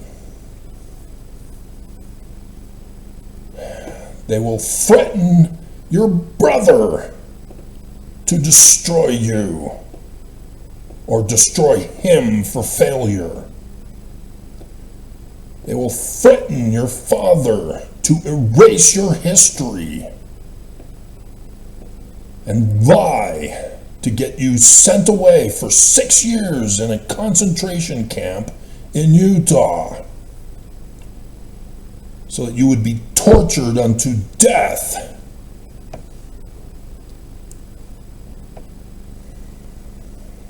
They will have Mormons ordered to poison you unto death. They will have Mormons ordered to cyber terrorize you, to silence your voice on YouTube. This is how evil these guys are. And yes, it's the Church of Jesus Christ of Latter-day Saints.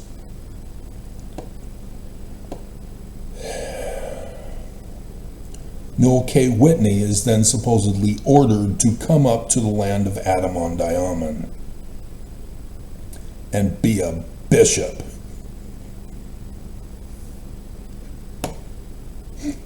Not in title, but in action. Not like the prophet, seers, revelators, not translators of the Church of Jesus Christ of Latter-day Saints. In name only. Title.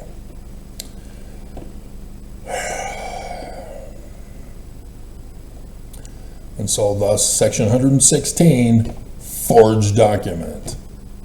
And this is just laughable. We have the original document for this. And it's obviously forged. They chose a previous work that contained Joseph Smith's writings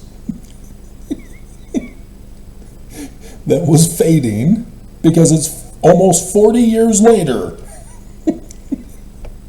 1876.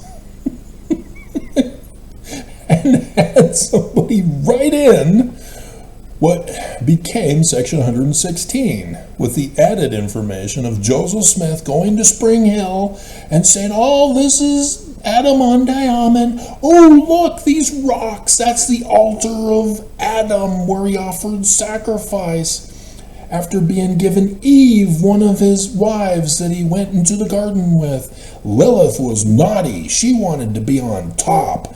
Adam said, no, I must be on top. Lilith was bad and left Adam, went eastward into Eden. And Adam cried to Heavenly Father, saying she left me. She wouldn't be on the bottom in the missionary position. Give me somebody else who's more compliant and submissive. And there's Eve.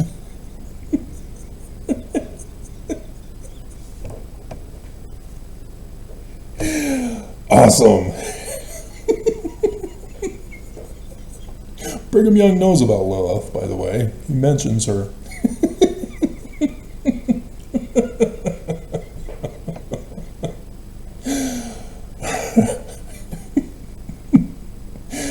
And so, yes, all of that is a lie. It never happened. Joseph didn't go there. He didn't establish Adam on Diamond. All a lie. Because of what they did in 1838 that Thomas B. Marsh gives us the information of. And so he says that he witnessed after the election that the Danites were ordered to gather, the core Danites, not the convert of Danites. And it was well over 100. All gathered to the polling station, meeting at Adam on Diamond at Newell K. Whitney's home, which was the headquarters, thus the bishop's storehouse. Brigham Young never did any of that.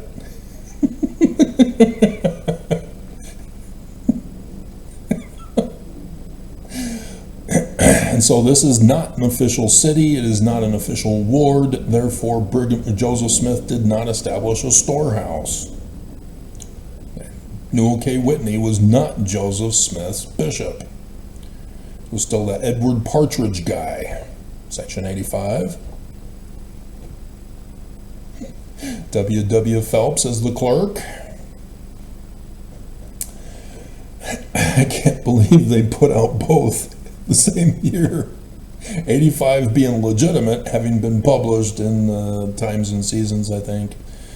And then this creation in 1876, contradicting 85.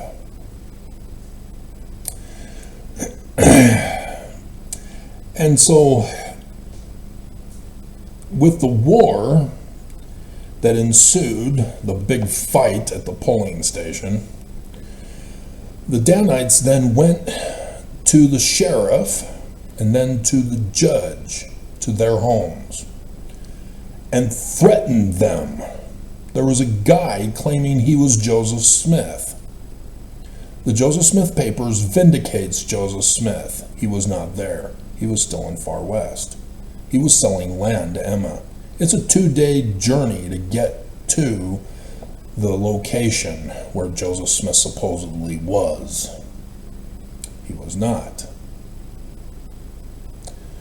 The Danites had an imposter posing as Joseph Smith, threatening both the sheriff and a judge to overturn the election. I hope you can find 3,000 votes for our candidate.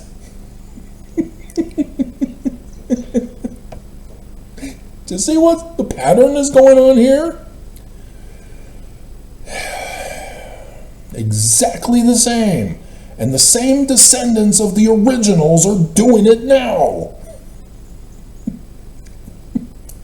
Just evil. And so we have those affidavits. We have the signatures of the men of those documents. And yes, they have Joseph there.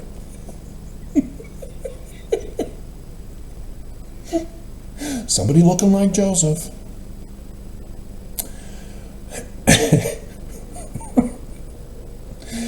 And so the war then spread. The Danites then went to their converts, doing the rallying call. Come and help us. Come to Adam-on-Diamond. We're at war. And so, though many went, Benjamin Franklin Johnson, whether he was most likely a part of the original, I think he was, but others were now enlisted to come to Missouri. We're at war.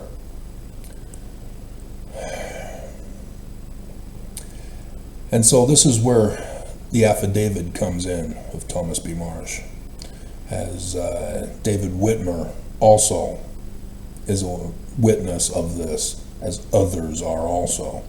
The Danites came to all Mormons, not just their converts. Join us. Joseph Smith is the leader. Join us. He approves. Join us. If you don't, then you are an enemy of Joseph, and we're going to murder you, rape your wives, murder them, and then burn your homes and steal your property and take them to the storehouse at Diamond. See, Thomas B. Marsh didn't understand Adam-on-Diamond. It was not known to him. What do you mean, Diamond? And another place he does say Adam-on-Diamond. And so he didn't know that it was an incorporated city. This is what they were telling him. This is why it exposes this church as a fraud, a criminal fraud, a terrorist fraud of pure evil, worshiping Lucifer.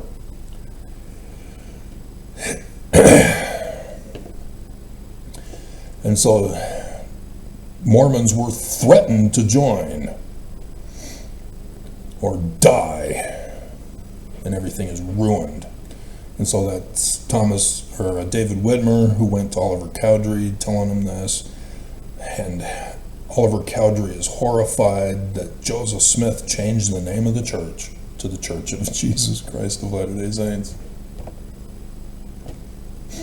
He did what? I leave and all hell breaks loose? I was just upset that he and Sidney Rigdon were buddies. I wanted to be his buddy. I was the scribe for Sidney Rigdon. Why don't I getting left out as the third wheel? I'm leaving. I want Zion to be built this way, and he and Sidney are building it another way.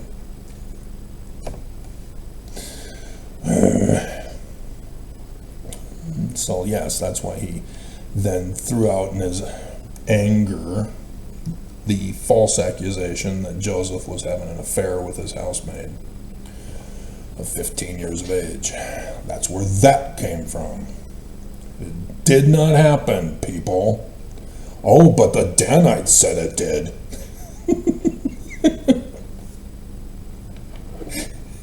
Yeah, of course they did. Of course they did.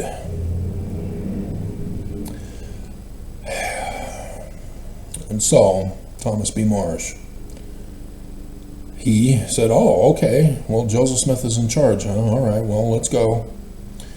And so he saw what happened at Gallatin, that there was no war going on. It was the Danites going to the town, burning the villages, murdering the men, raping the women, stealing the property, and taking them to the storehouse at Adam-on-Diamond. And he said, I'm out. Did his affidavit to the governor. Orson Hyde was with him. And he was taking care of him because he was sick, because I did that video. He was sick there at his house. And so Orson Hyde didn't know anything that was going on. He signed it with Noel K. Whitney, or Thomas B. Marsh.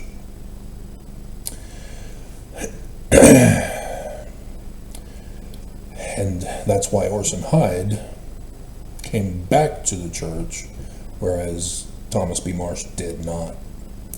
Because Orson Hyde knew nothing of it. He just assumed that it was true, and then fell prey to the Danites. And so was taken back and put back in the 12. But these Danites also told Thomas B. Marsh that their plan is to take over the United States and ultimately the whole world. The latter-day coup plot.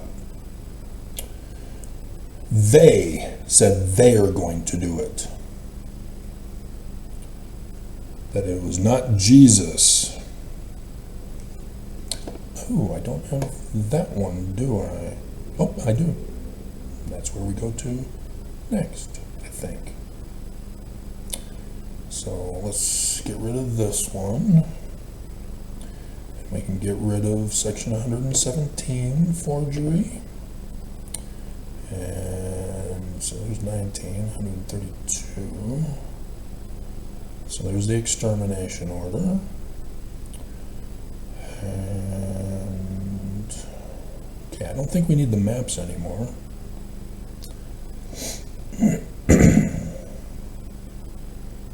So we'll skip ahead in time, because this has to do with section 116. It's Adam on Diamond. And the Danites.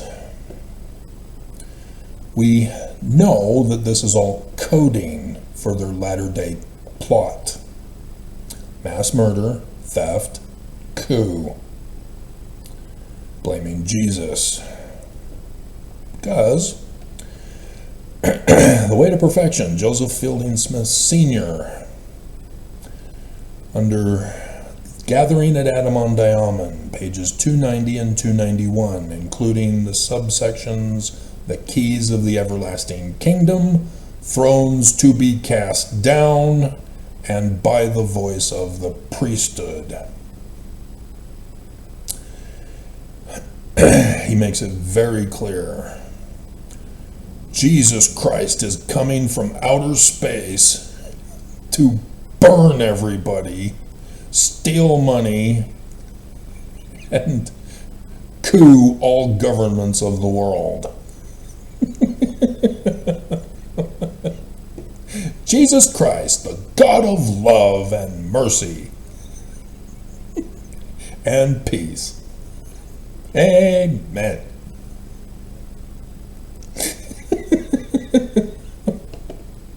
The government is to be given to the saints of the Most High God. Dear God. In the valley of Adam-on-Diamond, spelled like Parley P. Pratt, from section 116, is to be of the greatest importance to this world. At that time, which no man knows the day or the hour, there will be a transfer of authority of government from the usurper and impostor Lucifer. Lucifer is in charge of the United States of America. Right, Trump?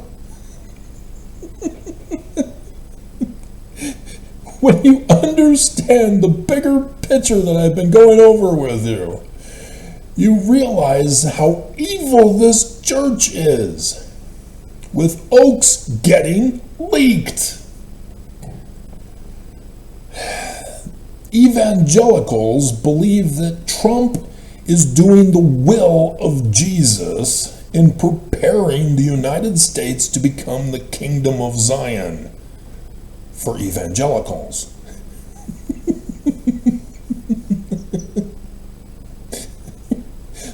Trump, despite his mortal imperfections, to say the least,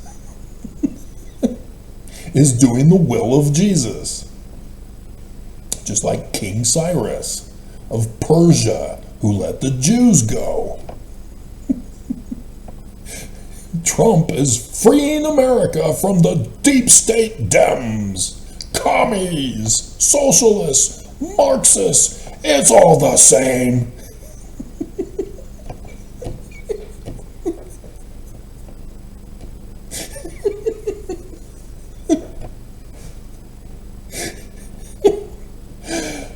And so they see MAGA Nation as Zion.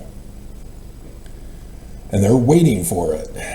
Now they're a little upset with Trump because they aren't supposed to be hurt. Only the deep state are supposed to be hurt for being evil, of Lucifer. But the Church of Jesus Christ of Latter-day Saints, from the Danites, true Mormons, who are plotting this, using evangelicals to do the dirty work for them, as the devil never supports his own, to betray evangelicals. The Church of Jesus Christ of Latter-day Saints is going to turn America Mormon, not evangelical. To the rightful King, Jesus Christ. And so Nelson, after the whistleblower exposed the tithing scandal, came out with a first presidency statement saying we follow the parable of talents. Matthew 25, latter days, about how money is to be hoarded for Jesus' second coming.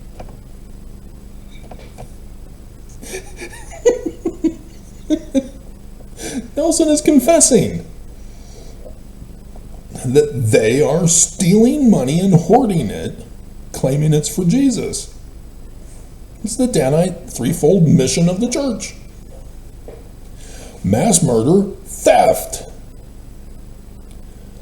all to the bishop's storehouse, which is not for the poor. Oakes makes that very clear. Charity, through fast offerings, is your own money, not the money you're required to give to the Lord's storehouse, which is not the bishop's storehouse of Welfare Square. There are two.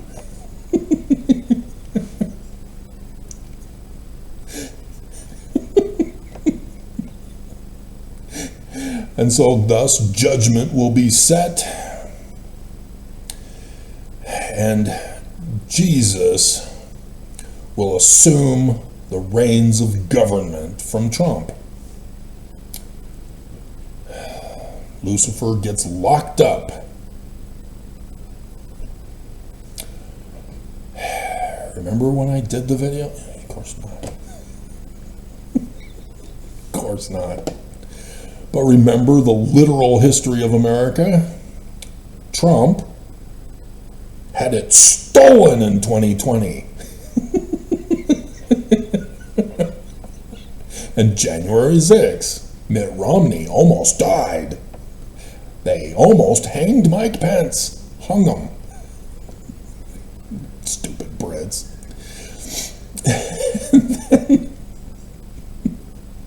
Trump was then investigated and was impeached a second time. But Senate wouldn't do it. And so lawsuits to lock him up. There it is.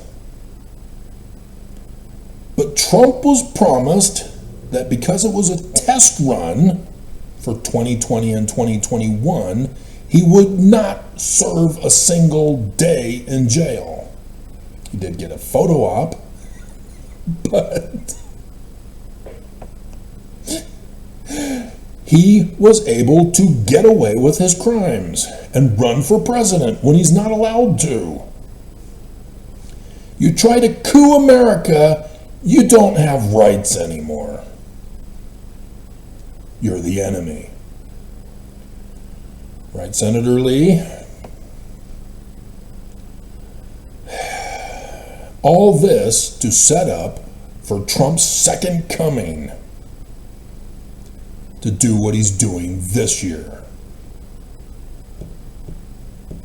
All this planned and plotted. And the church is planning on overthrowing the United States of America and ultimately the world. And so one of their tactics is to assassinate Trump. The other is to get him locked up. Because it was just a test run the first time around. They tried to assassinate him, and then the threat of locking him up. Test run. And so here we go.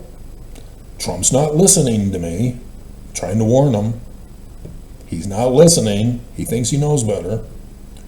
He thinks the devil will support him. It's the Danites who are behind it. And nobody is supposed to know of it. The members are not supposed to know of it. But members did know of it and turned it into a myth, saying it's the Adam-on-Diamond priesthood meeting and we all get to go.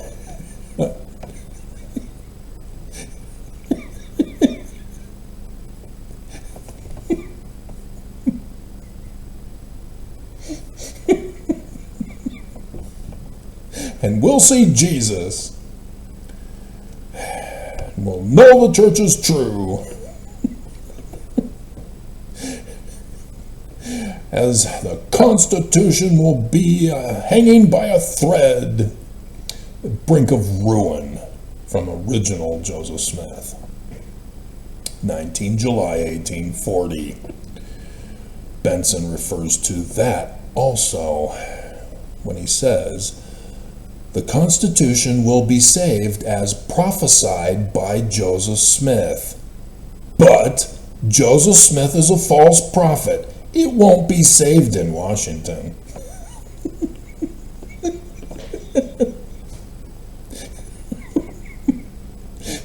This is supposed to precede the coming in the mushroom clouds of glory of Jesus for his second coming. The world cannot know of it. Mormons cannot know of it. Unless those who are in the secret combination, who is Mark Skousen.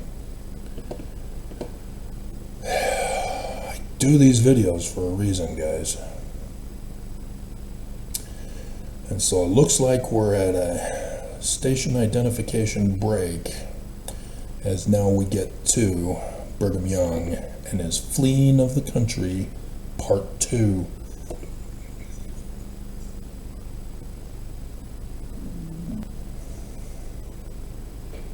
Okay, so in 1838, they again framed and blamed Joseph to lock him up. They had incorporated Nauvoo and were using the Church of Jesus Christ of Latter-day Saints. There was a whole bunch of forged licenses that when Joseph Smith got out of Liberty Jail and came to Nauvoo, he is found in a couple of instances upset that there are fake Mormons in Nauvoo with forged licenses, sowing tares.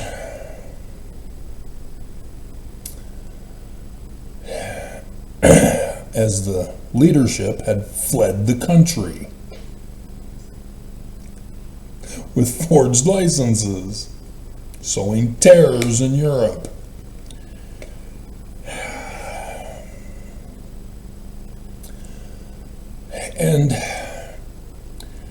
And so then they eventually found a way to murder Joseph Smith. Just as they're doing with Trump. They tried to murder him, and then the threat of getting him locked up. But it was just a test run. This time it's for real. They've already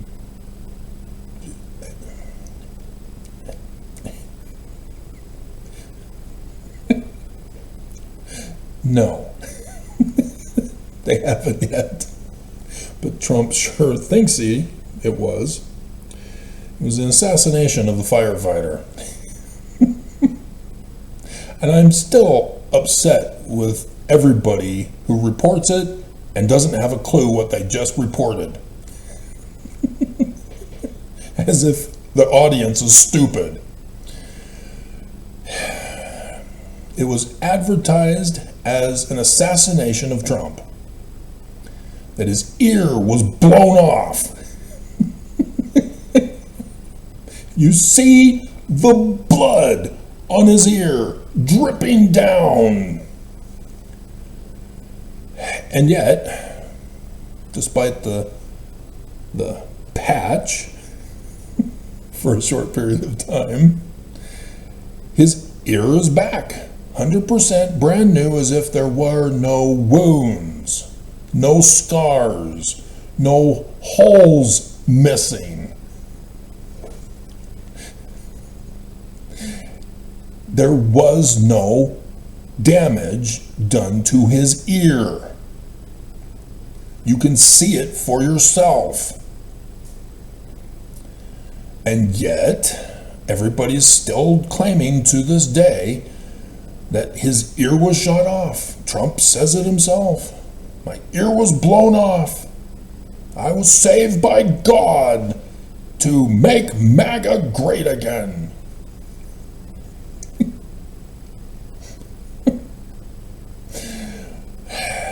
It was a fake assassination attempt.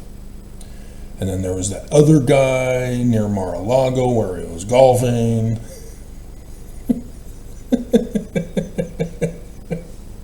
That's a joke. And then Trump then accuses Iran. And then there happens to be a cyber terrorist attack from Iran. And a death threat by Iran to assassinate Trump. And so just this past week, I cover in the Trump Ice 2025, Armageddon 2, Civil War 2 against Mormons, that Sean Hannity has uncovered the $40 million hit on Trump by Iran. So I show you, well, then came from the church. Church funded it through the vending machines. Our Lady of Fatima, Fatija, whatever, the first wife of Muhammad was, fund. But that's how Islam does it. They pose as charity to fund terrorist operations worldwide for whatever military of Islam is doing a holy jihad, so that when they die, they get 72 child bride virgins. And so this is still going to happen. I'm trying to warn Trump that they're going to try to murder him, or if that doesn't work, also try to lock him up. And you see how he's pissing everybody off, even MAGA. This is on purpose. The church has set him up. They're framing him. They know Trump. They know his attitude. They know his behavior. Yet they're kind of frustrated that he's not doing it as quickly as they wanted him to this year.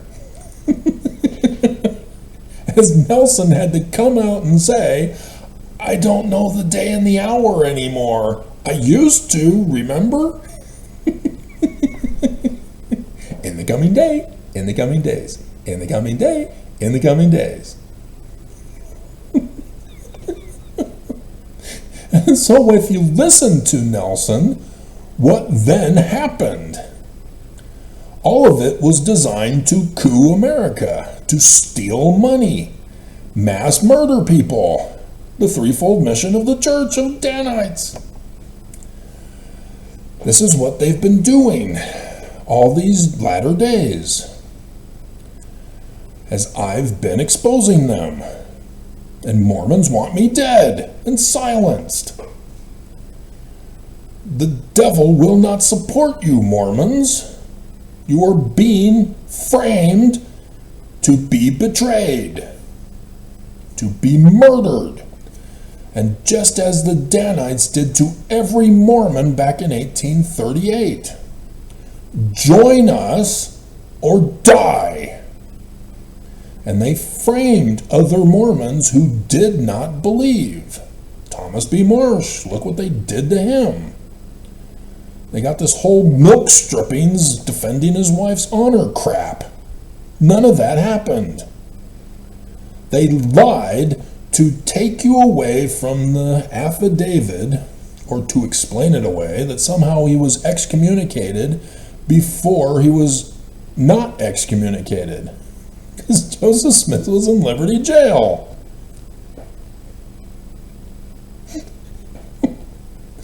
They purposely left out the 1838 war. These Danites are evil. They lie and cover up.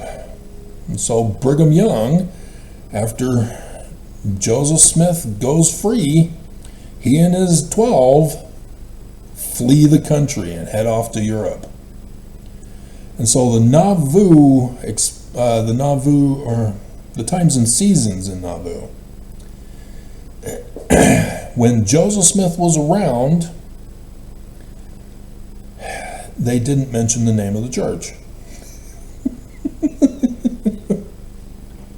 When Joseph Smith was not there,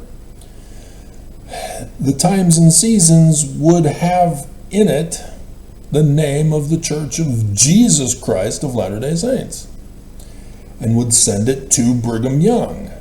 And so it was encoded so that Brigham Young could understand what they are doing in Nauvoo and what Joseph is up to, or whether it's safe to come back. That's what they were secretly encoding to Brigham Young with the times and seasons. And like I said, in 1842, Joseph Smith is back, he's in Nauvoo, and he's taken advantage of the times and seasons to publish what didn't get published in 1838. Joseph is still calling his church the Church of the Latter-day Saints. And so the Danites then did the other option and had Joseph murdered in Carthage jail. They were setting it up that if he were to become president of the United States, he would be assassinated in office. Why? Because of the coup of the United States, the trial run, doing training exercises back in the 1830s and 1840s. So if Joseph Smith was running for president, they helped campaign for it to get him to be president. Sidney Rigdon would have been the vice president. They would have had Joseph Smith assassinated. Then Sidney Rigdon becomes the president. Brigham Young, as the Council of 50 secret combination government, would then convince Sidney Rigdon to declare martial law in the United States of America. and that his Council of 50 would then help take over with the martial law and coup the government. But nope, the Nauvoo expositor was able to get Joseph Smith again falsely accused and locked up. And that's when Brigham Young said, okay, we're going to do it this way instead. We'll have the Confederates in the South be the ones to assassinate a future president, which became Abraham Lincoln. And Willard Richards and John Taylor were sent as backups. Those escorting Joseph Smith were all Danites except for John Solomon Fulmer, my third great-grandfather, who gave Joseph a single-shot pistol. None of the others stayed. John Solomon Fulmer wanted to stay. Joseph Smith said no.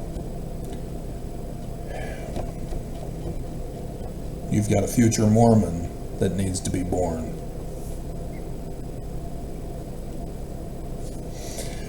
I'll try not to break down and cry. And that's how I began my study of church history, was because of Sunday school that year in 2017 for the Doctrine and Covenants, where we're getting closer to the lesson on the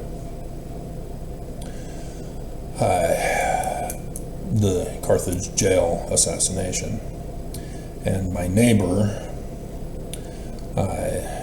sitting across the aisle from me in the Relief Society room for Sunday school, before the class started, asked if I knew that Joseph Smith had a pistol. I said, yeah, my third great-grandfather gave him his pistol. Oh, did you know he had two? I went, oh, no, I didn't know he had two. And thus studying the Carthage jail assassination, and then went, oh crap. And I went back to the beginning to do the full research, to know before and what led up to it, and then the incident itself, and then who was rewarded afterwards. Yep, Willard Richards and John Taylor were rewarded afterwards. Everybody thinks those other three who were shot, who went to court, who were vindicated, because they got new suits to wear to court. That's not rewarded.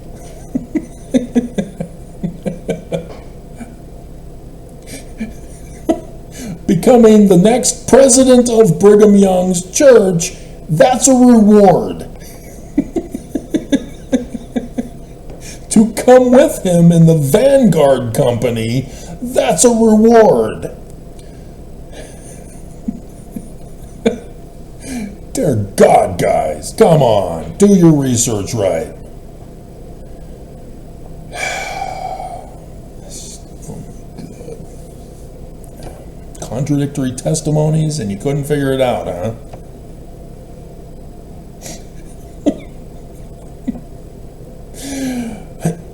And so, August, they violate section 107, verse 22, for the succession of Joseph Smith. Everybody apparently didn't know it existed. It was in the 1835 Doctrine and Covenants.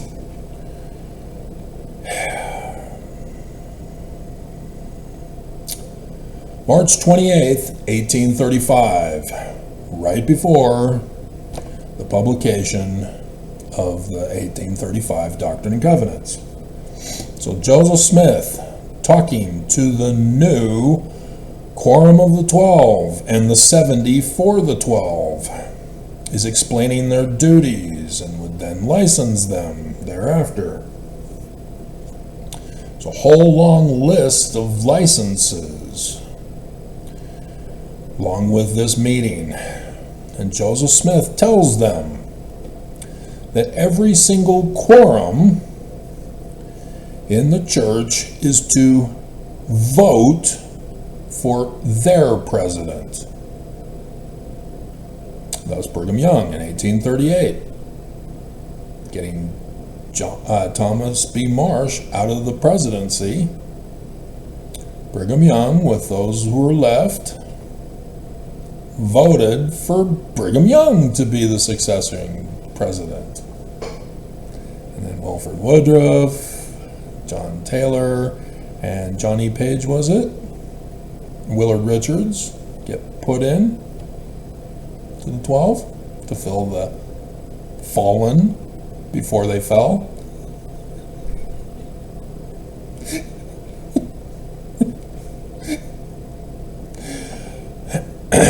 So Brigham Young knows the correct process for succession, for selecting a president. Because verse 22 says, not for the president of the church. Of the Melchizedek priesthood. So does it include the Aaronic? No. Of the Melchizedek priesthood. All the different offices together as one Melchizedek priesthood. 3 presiding high priests are voted, chosen by the body of the whole Melchizedek priesthood. Conclave for Mormons. Appointed and ordained to that office, and then upheld by the confidence, faith, and prayer of the church, but not voted by the church. Not even the sustaining vote crap.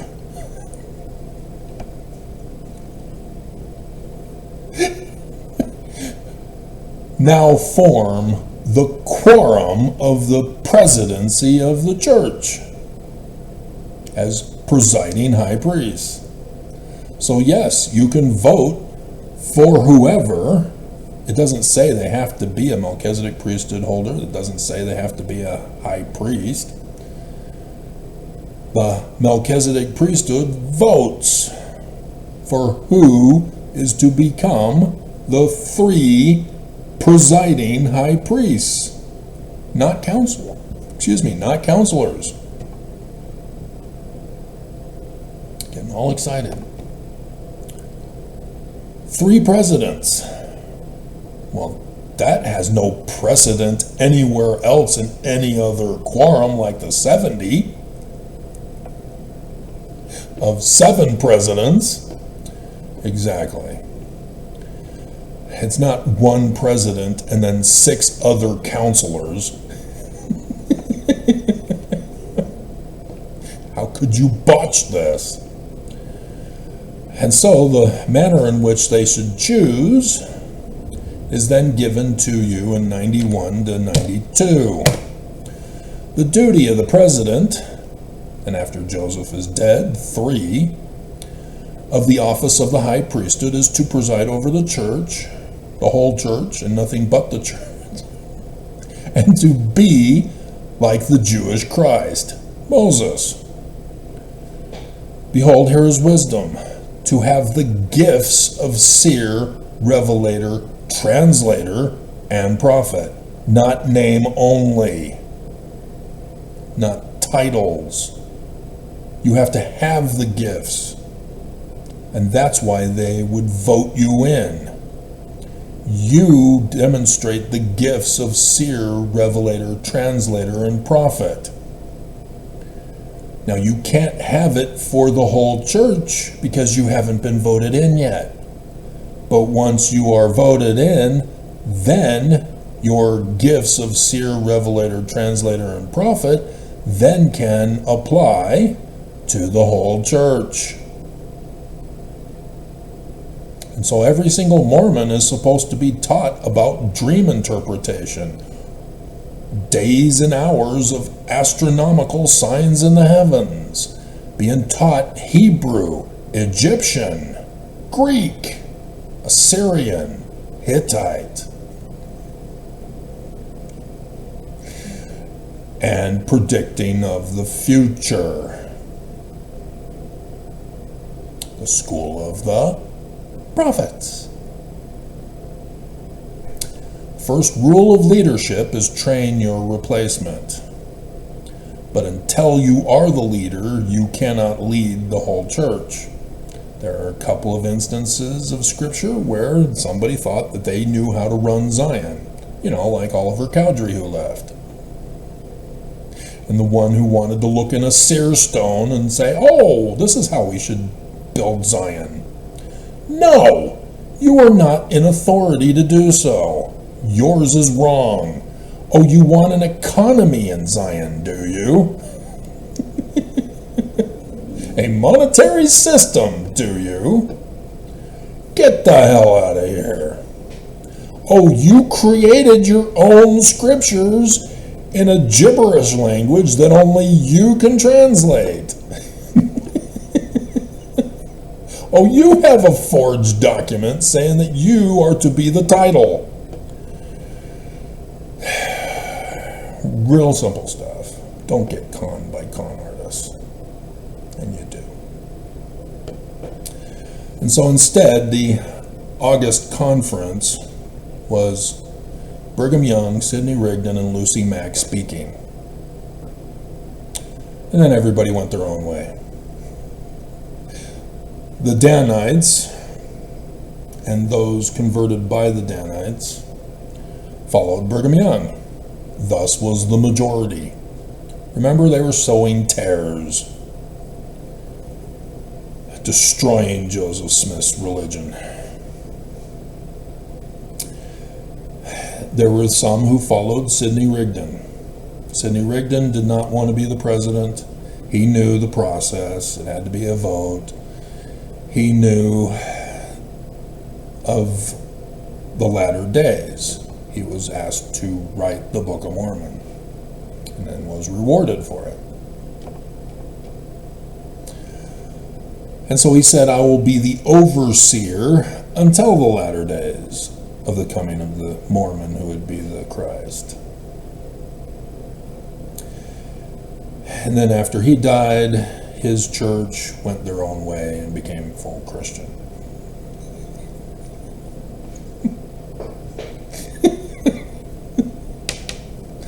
James Strang said he had found scriptures on plates and he translated them. See? Plus, I also have a letter from Joseph saying I should be the leader. He was able to fool Mormons who believe that Joseph Smith's account of Egyptian gold plates buried in the ground was literal history.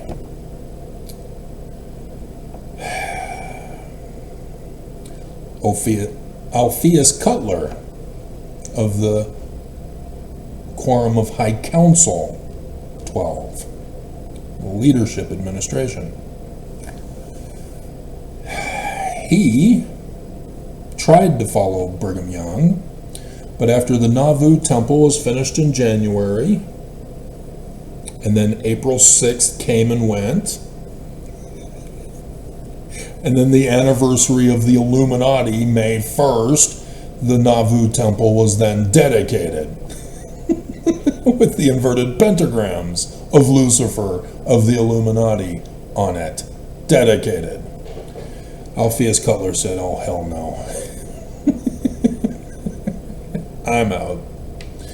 And so he then claimed that Joseph Smith told him to wait for a sign in the heavens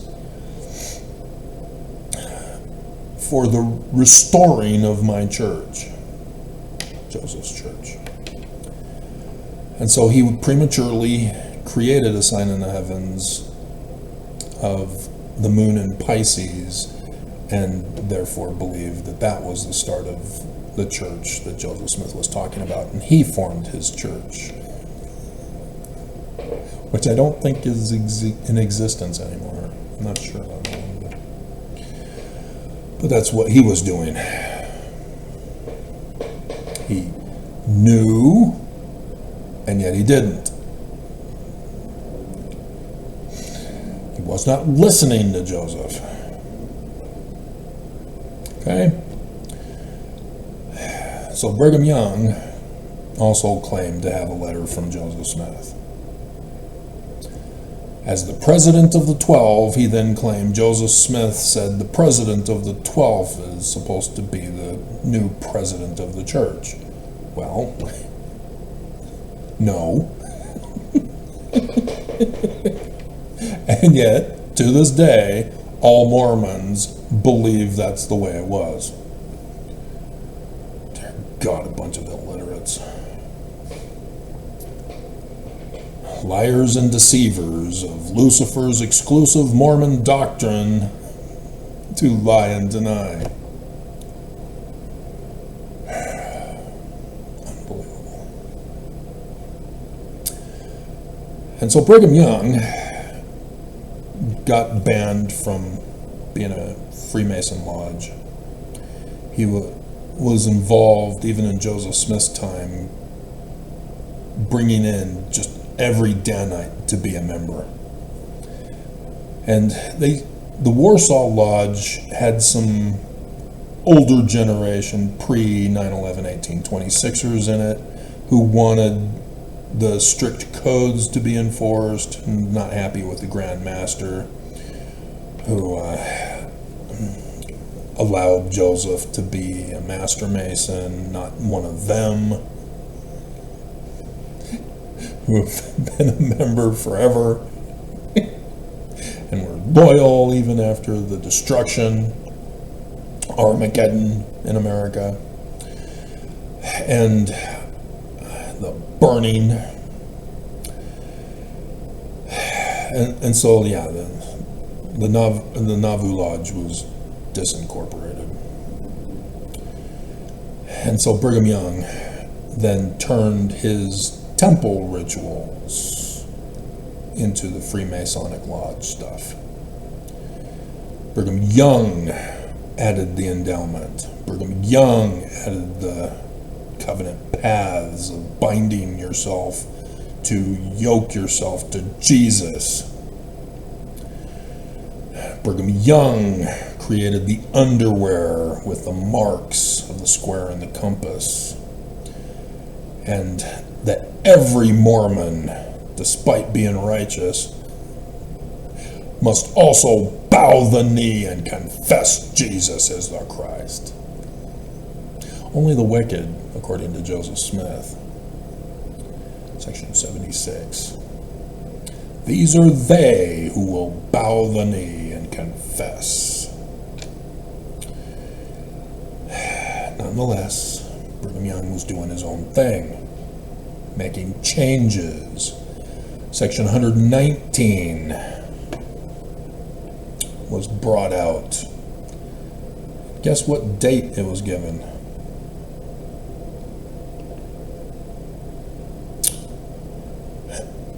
July 8th, 1838. Wow, Joseph was really busy during that time. All these documents that don't exist. That all of a sudden appear. This one was 1844, after Joseph Smith died. Brigham Young then solidified his leadership by putting out another Doctrine and Covenants to help convince Mormons to follow him, as he mingled Brigham Young's actual, or Joseph Smith's actual documents with some forgeries. This was one of them. It obviously is a forgery to anybody who knows their scriptures, not just Mormon scriptures and the 1835 Doctrine and Covenants. It is very clear it is an abomination, a criminal abomination, and gives you the coup of the latter days, of the deportation of Trump. That Trump is going to deport Americans, and thus Mormons here in Utah who are apostates, those who think they're DEI, LGBTQ, IAPO+, black, immigrants, those who apostatize and are not paying tithing, those who are poor, out of Zion, because the kingdom is going to be handed over to the Church of Jesus Christ of Latter-day Saints, and no sensitive snowflakes allowed. And so that's why Trump is deporting people. That's why Utah, finally, despite the scandal of being a sanctuary state, as Nelson's first presidency statement says, yeah, we're a sanctuary state, and we're going to continue to fund them. In violation of federal law. They are purposely setting up to have the church destroyed. And Trump isn't going for it, even when I help him with all the documents that they're going to murder him. He still won't do it.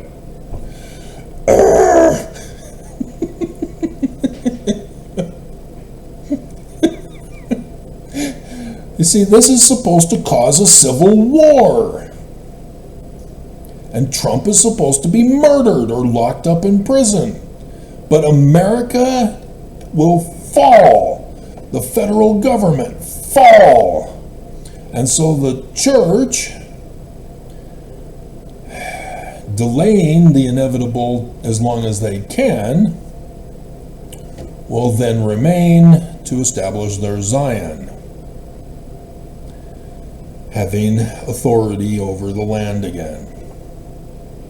And those surrounding states that want to unite together will be under the rule of the Church of Jesus Christ of Latter-day Saints, as the church will get their Deseret back. Okay? And so now the extortion racket, the prostitution price, and priestcraft has now been implemented immediately after Joseph's assassination.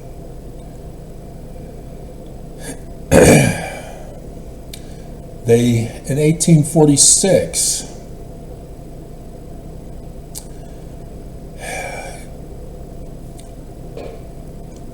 had secretly been sealing themselves to polygamous wives, as well as women to stay with them to Joseph Smith. Joseph Smith never got sealed to anybody other than Emma. I can't believe the number of historians who can't get that right. We have their book of sealings, dated. And yet, the Church of Jesus Christ of Latter-day Saints and historians, and thus spread through not just the church, but among ex-fo nevermos, that Joseph was a practicing polygamist, stealing other men's wives, raping little girls, committing adultery, all because Jesus told him to do so. A Danite's journal entry said that Joseph Smith told him that an angel with wings and a flaming sword threatened to murder him if he didn't practice polygamy immediately in 1832. So 12 years later, he's murdered by the angel, not the blackface mob or John Taylor and Willard Richards.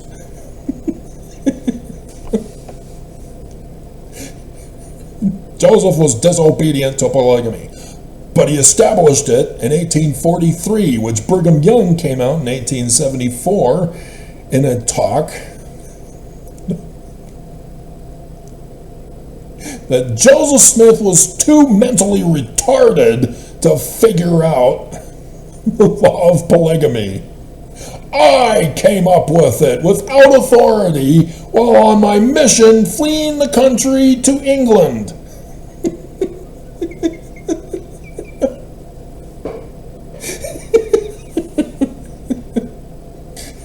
So finally, Joseph figured it out in 1843 when we framed and blamed Sidney's daughter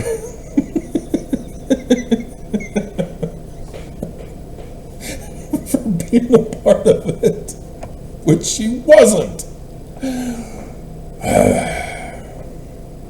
Which was then used in the Nauvoo Expositor. Unbelievable. So many evidences that both Mormons ignore and ex-faux-nevermores ignore when assembling their books together to become rich. Like Joseph, that money digger getting filthy rich off of the Book of Mormon. You become so rich as a publisher. Just ask Travis. He's so filthy rich.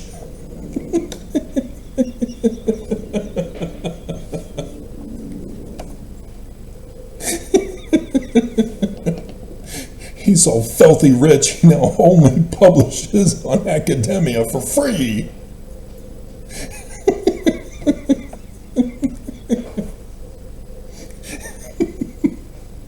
And so, yes, section 132, forged document, July 12th, 1843. Plagiarizing part of the letter published in the Nauvoo Expositor, but in the linguistic fingerprint of Brigham Young, written the year before he died, the year after he was locked up in jail for his ex at the time, who sued for non-custodial parent or non-payment of alimony. God. So he was pissed with her, and thus why he says he's projecting on Emma. I'm going to destroy you if you don't allow Joseph these extra wives.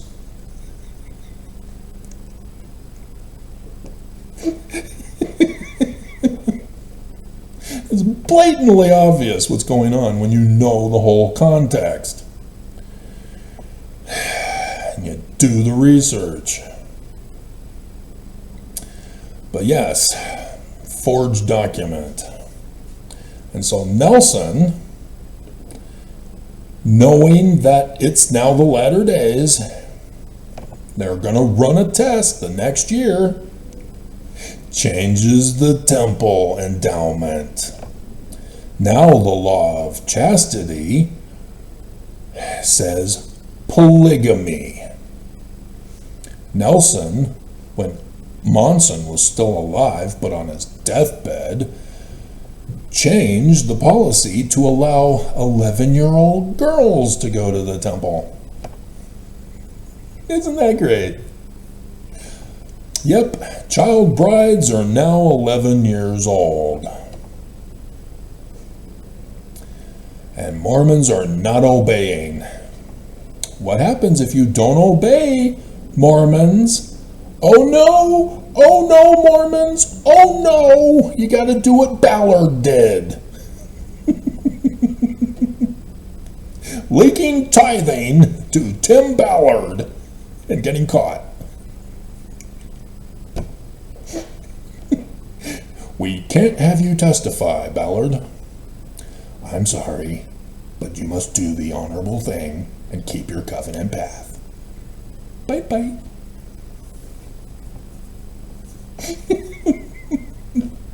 What about you, Nelson? You failed. And Oaks, you got leaked. Keep the covenant path.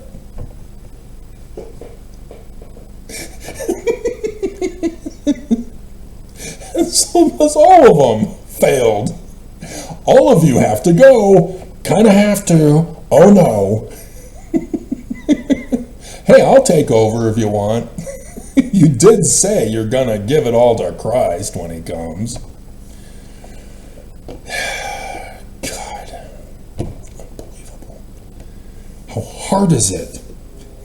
200 years planning and prepping. 2020 is the test run. I did my part. I didn't know it was a test run. It wasn't a test run for me. I fulfilled all the scripture prophecies that year and into 2021. Parting the waters. That surprised me.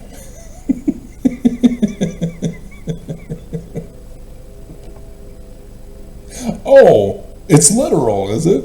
Okay. So I can do supernatural stuff. Cool.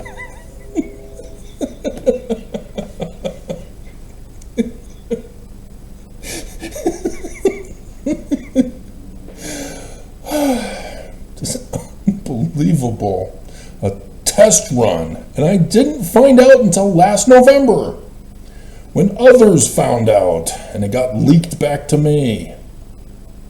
Unbleepin' believable. So, yeah. There's a reason why Trump is 47 after the test run. 45. Trump thinks he's 46. And then now 47. If you've not seen his new hat, Make America Great, and on the side, the numbers, 45, and then and, right? No, a line. Remember in scriptures when this is done? Let's see if a footnote will have it for us. Yep, there it is. 92a for seer refers you to Mosiah 8, verse 16, parentheses, 13-18, end parentheses. What does that mean? It means 13 and all other verses to 18. So when Trump puts 45-47, he means also 46.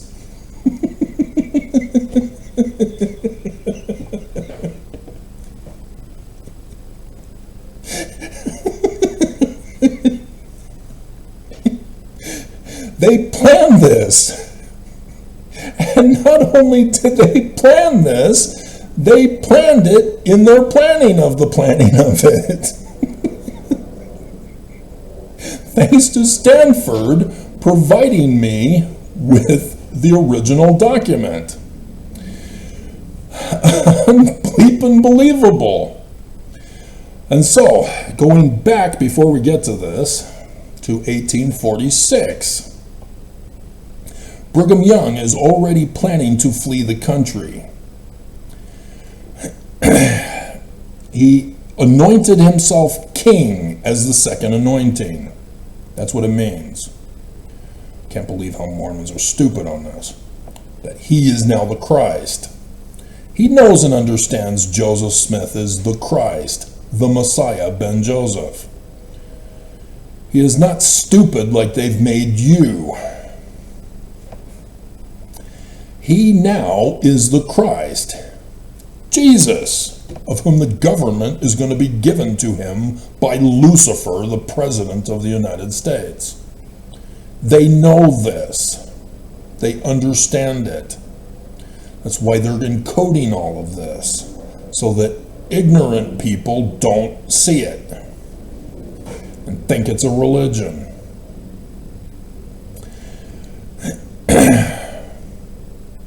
And so thus why he's referred to as the Mormon Moses. But the Mormon Moses didn't flee Egypt. Pharaoh let him go and paid him. He didn't steal the money from Pharaoh. He didn't burn them with his coming. He didn't mass murder people. That was Egypt. in the story. Under Pharaoh, all excited, who caused it, the consequences thereof. And yet the Danites twisted it to be the enemy, to cause the murder, the theft, and the coup. Anybody who reads knows better.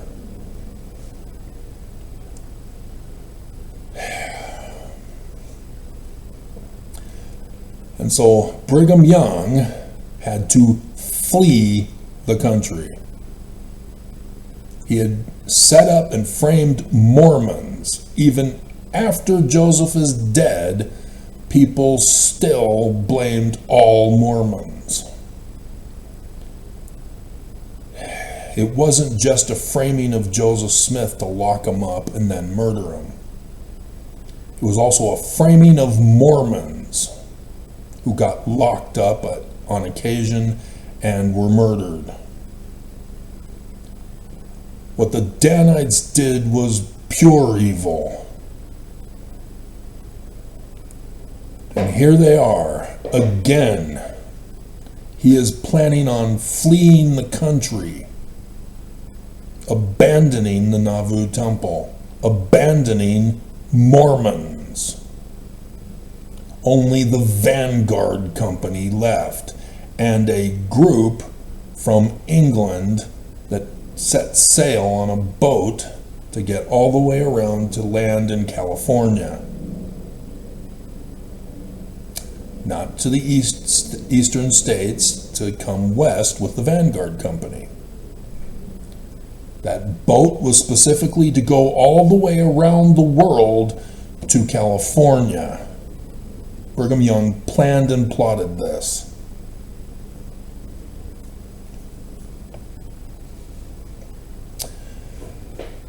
It helps to do research on the big picture. You can't just do one isolated event and think you know it all. And yet too many people do. Publish one book and now they're the expert? Pfft, whatever. Get out of here.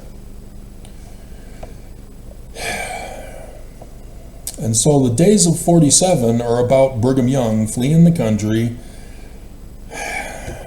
with just the Vanguard Company of rich, loyal Danites, not the poor who were left behind, abandoned.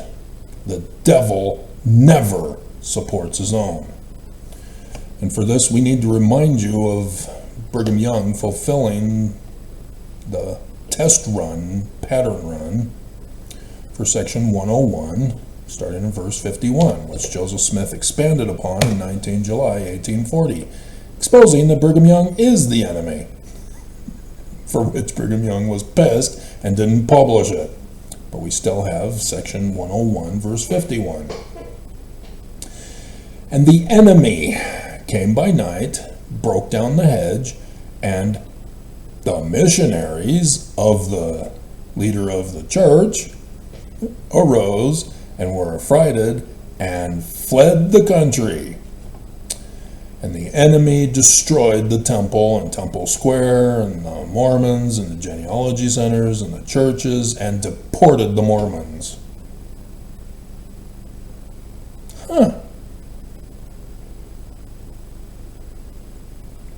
Right now. Amazing. Trump is supposed to do this. But the church set it all up to do this. They're planning on fleeing, if necessary, when Trump comes in to destroy Utah. But Trump won't listen to me. Bam! Come on! Homeland, what the hell? They're gonna murder or lock up Trump, with or without him doing this. This is what Trump doesn't understand. It's too late now. The church has already got him in too deep. The test run already happened, and now we're in it. They got Trump right where they want him. And so if he doesn't do what they want, he's going to go down in flames. If he does what they want, he's still going to go down in flames. It's too late for Trump, unless he listens to me. And he won't. God, and now you're about to die because of the vein problem in your legs. They got you.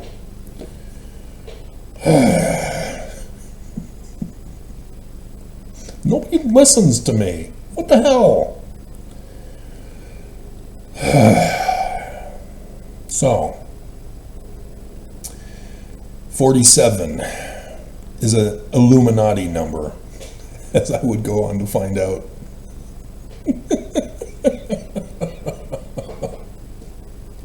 Thus, Trump is number 47. Thus, the days of 47. Thus, Section 47.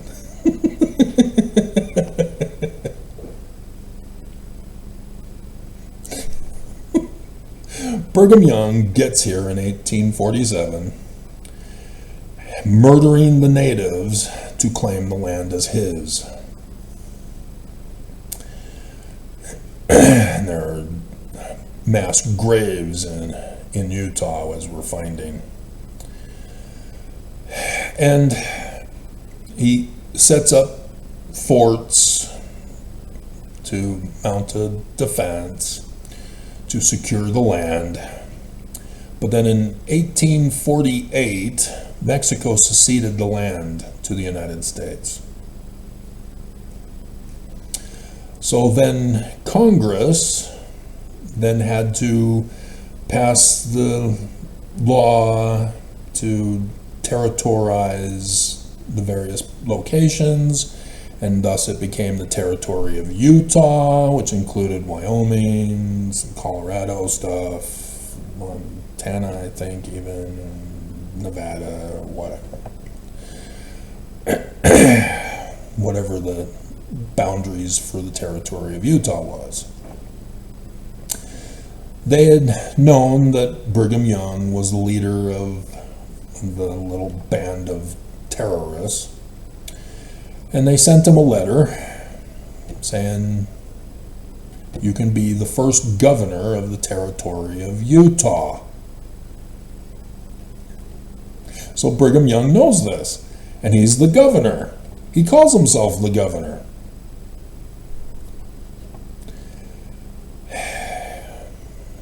And so in February 1851,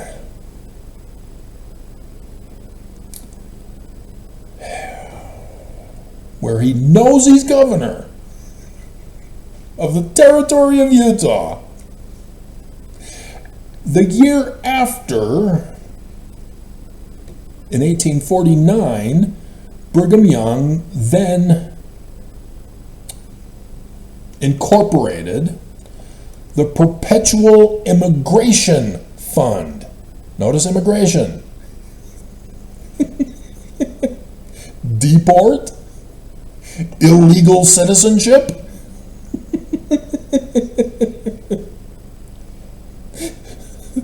human and sex trafficking, even of children.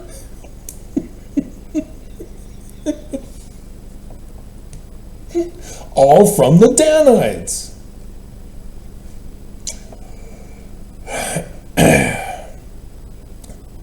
After losing the land that he know he lost, he is now doing a human trafficking and sex trafficking of the poor Mormons who didn't come with the Vanguard Company. He is now getting them to Utah, and they have to pay off the debt with slave labor, as well as pay tithing from Section 144.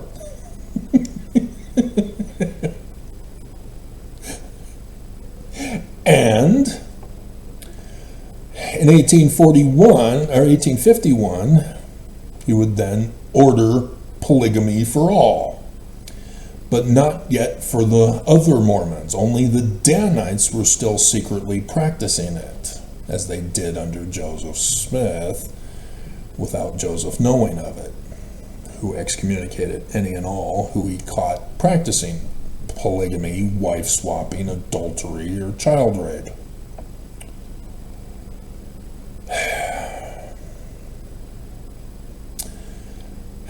And so knowing the chronology of events is crucial in understanding what Brigham Young is doing. He is trying to get his land back and keep it and secure it. This is why he did the mission as he did, as a backup, so that he can call Mormons to Zion, as they believe, oh yay, we're going to Zion, here's the call. But Brigham Young wants an army to go up against the United States to reclaim the land, the Kingdom of Deseret. But after the United States took over, he's now calling it the State of Deseret, just in case the United States finds out.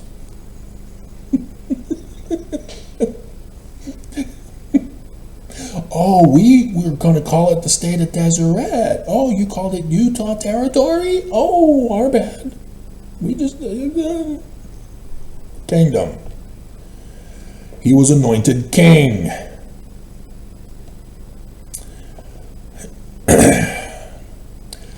Section 47, February 4th, 1851, approved February 6th, 1851. Brigham Young Governor, Thomas Bullock, Clerk, Heber C. Kimball, Speaker of the Senate, or pro tempe, as it would later be called, I guess. Well, that would be Vice President then. No, so he was the Speaker of the Senate. And then Speaker of the House of Representatives, Jedediah M. Grant.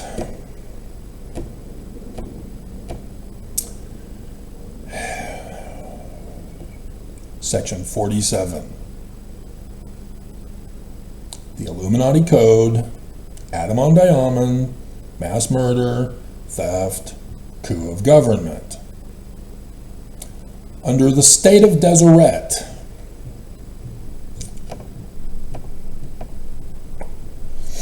this ordinance, hereby declared to be a public ordinance, and shall be in force from and after its passage.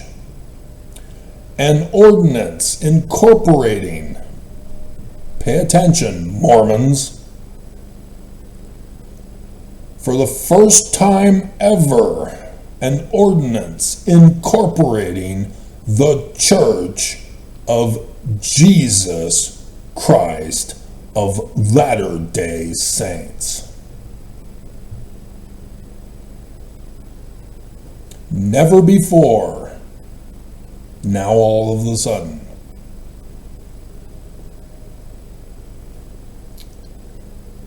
As other Mormons are now coming to the valley, they don't see this. This is a government thing. There was no Freedom of Information Act.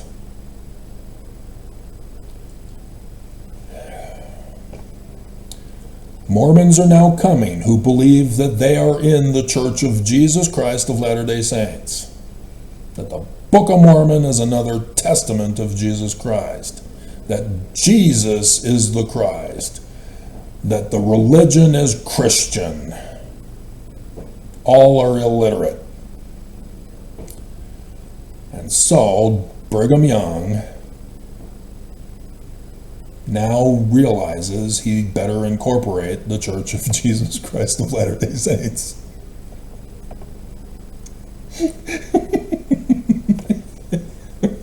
Because Joseph never did.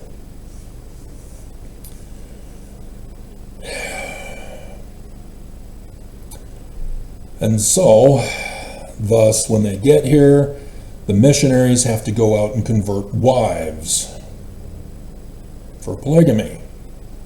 Can anybody guess why? He needs an army. More women, more babies. Brigham Young then spreads them out north and south to create a wall. Thus, John D. Lee and the Mountain Meadows Massacre on 9/11/1857. Women, children slaughtered because we cannot have Americans in Brigham Young's kingdom.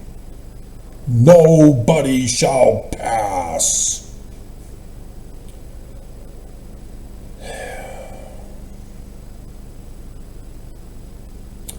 Section 1. Be it ordained by the General Assembly of the State of Deseret. He knows he's governor. He knows it's the territory of Utah. He was previously given a letter. You're the governor of the territory of Utah. And yet, State of Deseret, as governor, with a House Speaker and a Speaker of the Senate and a clerk.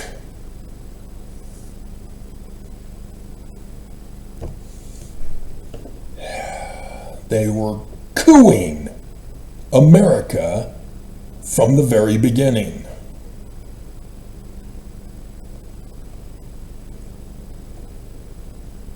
And so, 1887, the Edmunds-Tucker Act is signed into law, disincorporating the Church of Jesus Christ of Latter-day Saints, ceasing to exist on the face of the earth. Amen to the priesthood and the authority of those evil men. Liberty Jail, Joseph Smith. Many are cold, but few are frozen. From the scripture mastery days of scripture-oriented study and the Perpetual Immigration Fund. We'll put an end to this open border policy of Brigham Young, sanctuary state.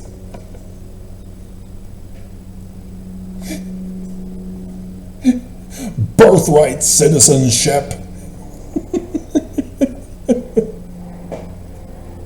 That's exactly what was going on. Those having children, yeah, they become naturalized citizens in the territory of Utah.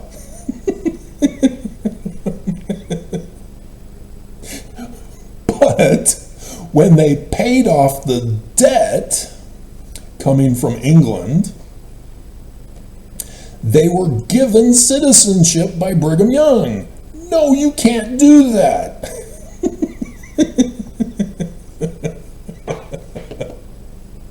And so they shut it all down. Tithing, shut down. Grover Cleveland only pardoned polygamy. He did not pardon the Perpetual Immigration Fund. He did not pardon tithing. Only polygamy. Because of the chaos that ensued with all of the other wives and the children of those wives.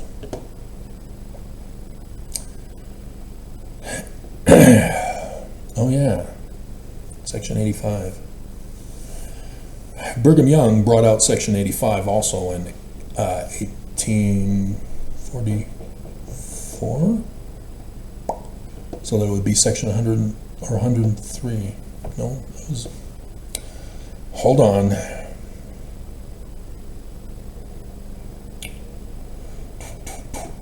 Section 103 and Section 85 were original Joseph Smith stuff.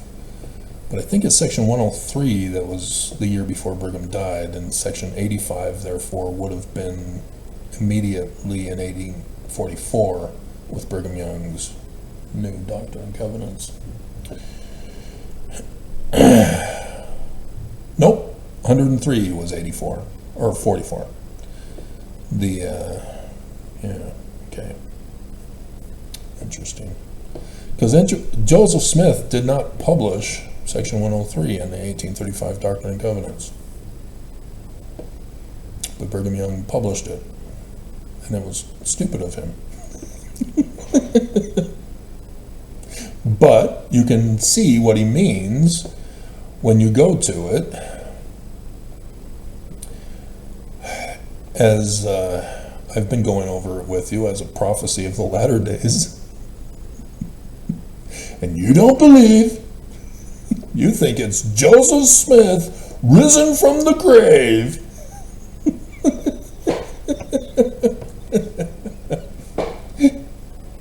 You're not listening. The redemption of Zion, latter days. Joseph is switching to prophesy now. Therefore, I will raise up. It can't be Joseph. Unto my people. It can't be Joseph. Amen. Mormon. Who shall lead Mormons as the Jewish Christ, the man like Moses. Led the children of Israel, for Mormons are the children of Israel. Decoder ring alert. You can now go to the Jewish prophecies and put you in for the children of Israel. The Exodus. Hey, that's you. Hey, the Mormon is Moses. Who's Pharaoh then? Both government and religious leader. Rolled into one like Rolo rulers? You can roll a Rolo to your Rolo. I guess it's just Rolo. Do they make them anymore? They were good. Caramel covered in chocolate. But anyway, that's you. The Exodus story is about you, Mormons. Right there, Joseph Smith is telling you the story of the Exodus is about you in the latter days. You are the children of Israel. Moses is your Christ, who is a Mormon, born from among you. Pharaoh is the president of the Church of Jesus Christ of Latter-day Saints and Trump. Guess what? It's Nelson. Right there. Fulfilled. No more debate on this. It's been fulfilled. I did my part in 2020. Doesn't matter if Oaks turned it into a test run. I fulfilled my part. And Mormons still won't believe because the church has deceived you to not study your scriptures.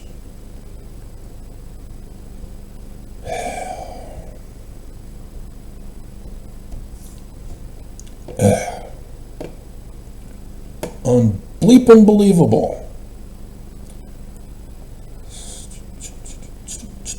So, Section 85 comes out the year before Brigham Young dies. But Brigham Young knows about it because it's the letter to Parley P. Pratt. But Joseph didn't publish it because it was a letter to, or W. Phelps, sorry.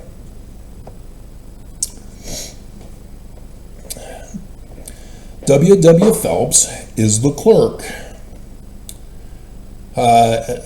Edward Partridge is the bishop. This is November 27th, 1832. The clerk is told what he is supposed to do. Keep a history, general church record, everything that happens with the history of Zion in the latter days, all those who consecrate properties. Consecrate properties? I thought tithing. No. And receive inheritances. Joseph Smith is setting up how Zion in the latter days is supposed to be designed. That was always his economy for Mormons. And so, yes, they still have to live in the world and receive money, and so money is involved in Joseph Smith's Zion. But it was not Section 119. Never. Joseph worked for his living, did not live off of others as priestcraft. And so also to record the apostates.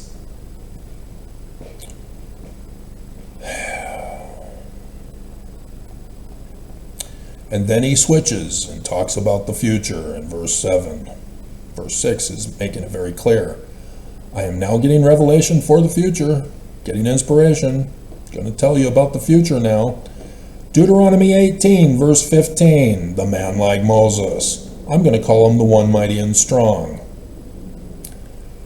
And it shall come to pass that I, the Lord, will send the man like Moses, the Mormon, who is the Jewish Christ, holding the scepter of power in his hand. And this caused the greatest controversy when Brigham Young published this. The year before he died, all Mormons went bonkers and cuckoo for Cocoa Puffs. I'm now the leader of the church. I'm the one mighty and strong. Joseph Fielding Smith has to come out with a first presidency book, which could have easily been summed up with, I don't know. I've been indoctrinated into Christianity. I have no idea what the learning of the Jews is.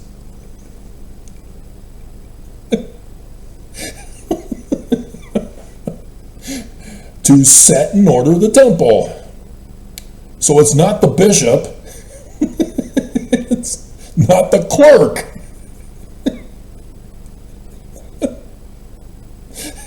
Come on, Joseph Smith Sr. Come on. What the hell? Well, he repented, so it's null and void. And to arrange by lot. No, the clerk only records it. He doesn't arrange the lot for them. That's the head of the church, the one mighty and strong, the president, Joseph then, me now, in case you hadn't caught on.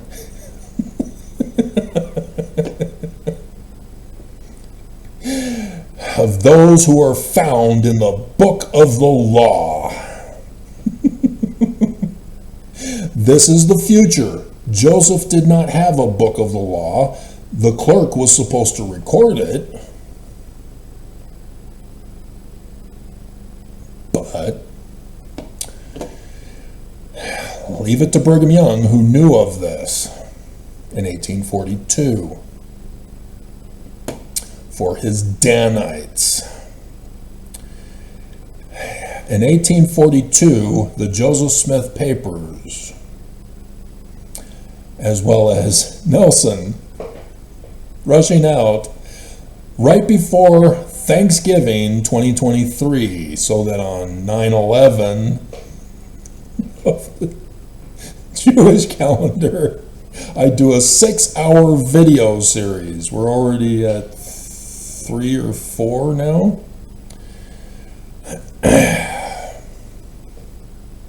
Dear God. In which I exposed the ledger of Brigham Young that he called the Book of the Law. But the church posted it on the church news as confirmation that section 119 of tithing is true.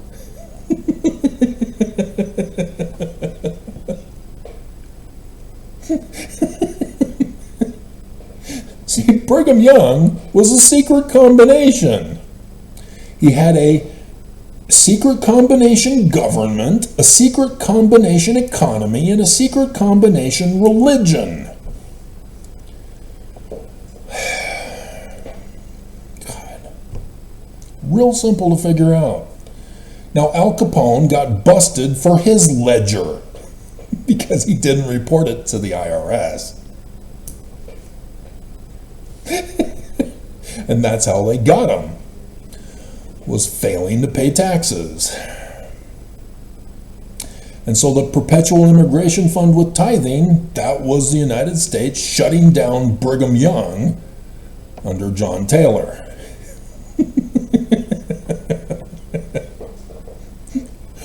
For his ledger. But not this ledger. This ledger was only started in 1842 when Joseph Smith ran for president with the Nauvoo, or not run for president, it was the Nauvoo Temple. So Brigham Young had a dual thing going. He would collect money through the various people collecting it under the guise that it was for the temple. And Joseph wasn't recording any of this. Brigham Young was, for those who were loyal to him. And these were on separate papers, so that when they published it, he published it with previous stuff from Joseph. And the ink is all the same fade in this case. Because when the Nauvoo Temple was completed in 1845? Really? So it must have been at the end of the year, so that in 1846 in January, okay. So yeah, it was finished in 1845.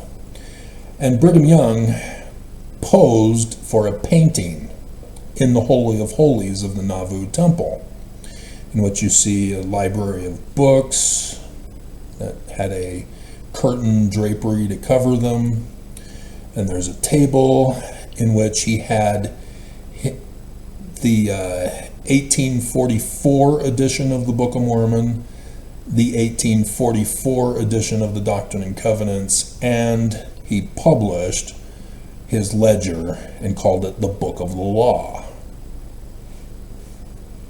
Thus, the Law of the Lord that the church released in 2023, after saying that the Joseph Smith papers are complete, and would put out more stuff before 2024 when Joseph died last year.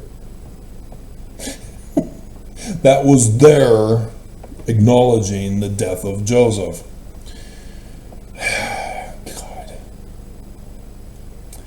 But no, it's just a ledger of those who were loyal. And so you can see who were Danites, you can see who were suckered Mormons, you can see who would become polygamous wives to Joseph.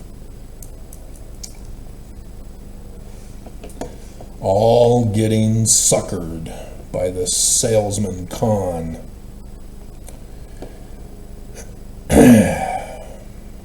So there's the inverted pentagrams, Nauvoo and Salt Lake temples.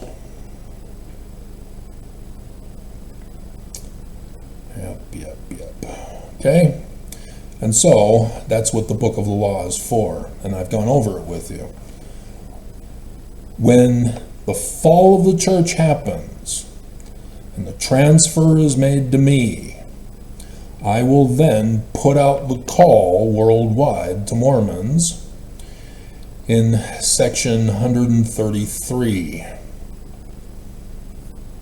where it says, "Hearken, O ye people of my church, saith the Lord your God, the Jewish Christ, and hear the words of the Lord concerning you. The Lord who shall suddenly come to his temple, the Lord who shall come down upon the world with a curse to judgment, yea, upon all nations that forget God, and upon all the ungodly among you.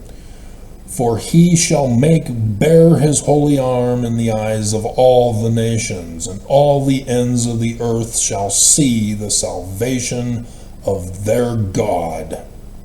Wherefore prepare ye, O my people, sanctify yourselves, gather ye together, O ye people of my church, upon the land of Zion. Don't stay where you are anymore. But you have to be pure and sanctified, and not by money. By the Book of Mormon, the words. No spiritual witness feelings will be allowed in. You cannot say, Lord, Lord, and think that I'm just going to let you in. I don't know you. Depart. You do not get to come into the Zion temple for the wedding supper feast of the Lamb. It's what's for dinner in Zion.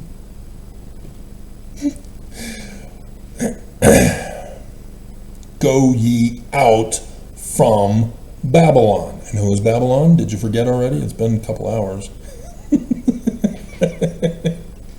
The Church of Jesus Christ of Latter-day Saints. Ta-da! Be ye clean that bear the vessels of the Lord's temple. Call your solemn assemblies and speak often to one another. Let every man call upon the name of the Lord. Emmanuel. Get out of Babylon. Gather ye from among the nations, from the four winds, from one end of heaven to the other. And then, if necessary, send the elders to the nations. But that's Joseph Smith's day. He does the same thing. He's Messiah ben Joseph.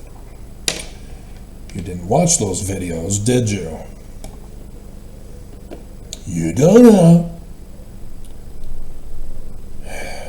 All right? All of this planned and prepared in advance. As they were running the pattern of practice, which is a criminal operation. Okay, so that one is done. Plot to destroy, 47, Illuminati number. So 2016, all of these dates are in the Book of Mormon. We were warned. Benson said missionaries were lying about the church and then lied about the church.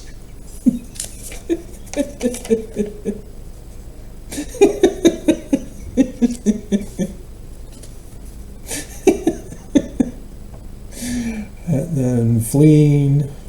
There's a sign in the heavens. Oh, we got to cover that. Time and date puts it as the 23rd.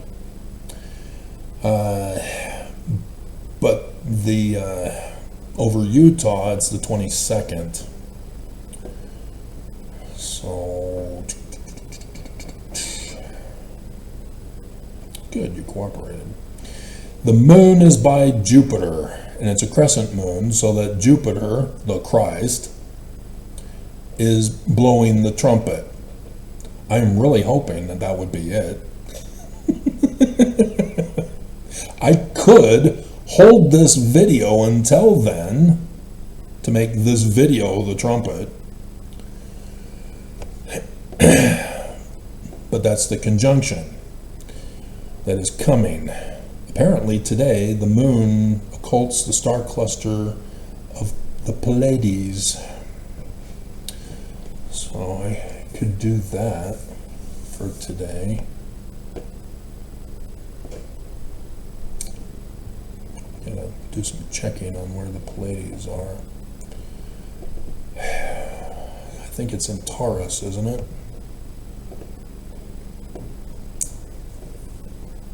Obviously, I'm not being cyber terrorized this morning. Although we are getting close to shift change.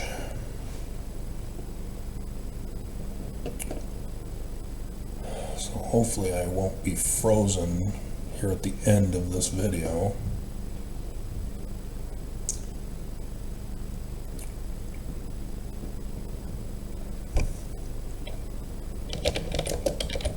constellation are the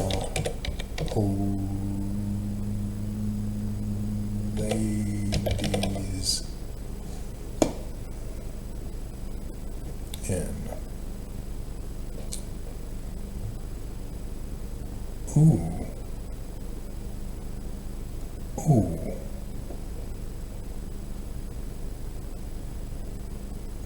I don't trust it's yeah, it is Taurus.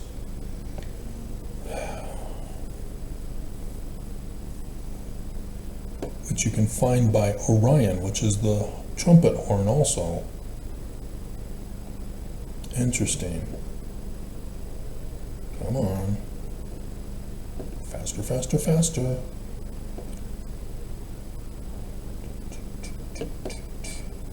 Northwest of the constellation Taurus, and thus between the horns of the Orion. Oh my God, it is blowing the horn today. So that is me fulfilling that today, right now, the 20th, the Pleiades. Fascinating. So my thinking I was going to be clever and avoid getting cyber terrorized, because this is an obviously long video, I don't want to be cyber terrorized on this, ended up fulfilling the sign in the heavens for today. So that means the 23rd is something else. I really hope it is the call out to Mormons to come to Zion, but it means the church has to fall. But Trump's not listening. Pam's not listening. Kash Patel's not listening. Homeland is not listening. Secret Service is not listening. How is it going to happen then? So, on the 22nd, at 6:35:28, it is there with Jupiter. And so yes, it is still the crescent moon as it's nearing the full moon or the new moon time with the sun, which is in the Crab constellation. Jupiter is still retrograding in Gemini. It's back on the inner thigh of the right inner thigh of the mortal sun who dies. And the moon is in the left inner thigh of the son who, or the brother who dies, the twin. The one is mortal, he dies. The other is immortal, he resurrects the mortal. That's where we get our scriptures from, guys. Remember Syracuse? Italy and the boot. It's not the boot, it's Gemini. Fascinating. So yes, the covenant of the Lord is coming for those who are Mormons to resurrect Joseph Smith's religion from his grave. And this is the full one, where Venus is in, it is there, yeah, the moon also with the Pleiades. Interesting. But that's the 22nd.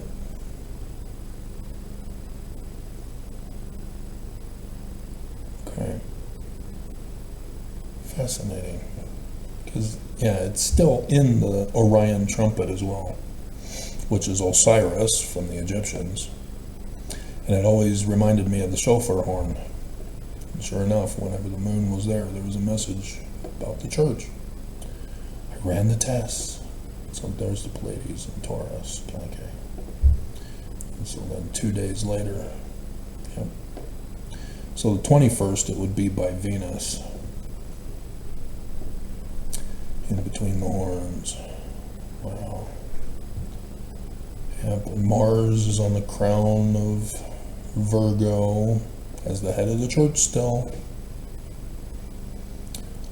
And then Mercury, yeah, and the sun, yeah, and August 3rd is another, that's 9/11 thing that's coming up. So it's either the warning voice of the fall of the church coming on 9th Ave, which I've already been doing that for you all this time, or, yeah, because then they're going to have the 5 falling stars. We have 4 now back in the High Priest constellation of Aquarius. Yeah. And the government shall be upon the falling star. Okay, so I'm hoping that Trump will do his job in the coming day. Come on, Trump, you can do it. Come on. You're going to die anyway. You might as well make sure the church doesn't win. Come on, Trump. You can do it. Come on. The little Trump that couldn't.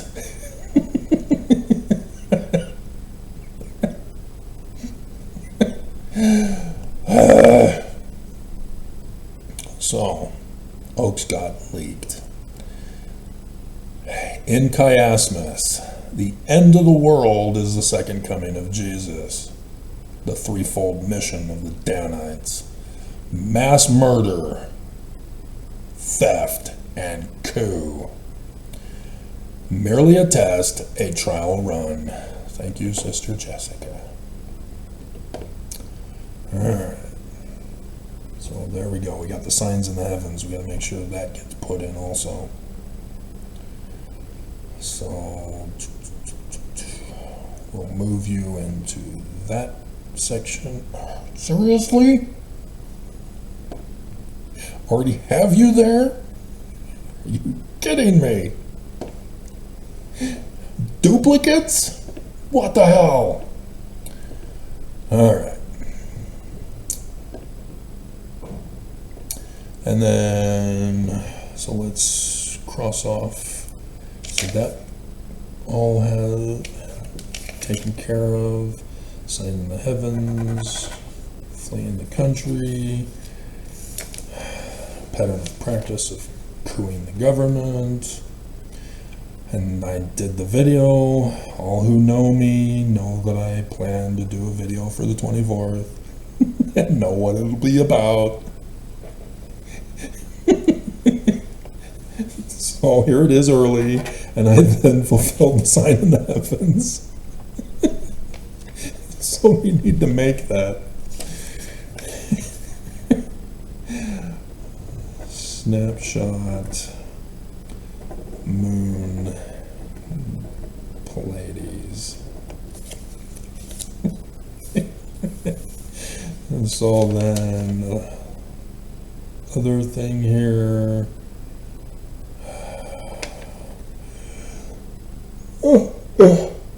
Oh my God, 11 o'clock.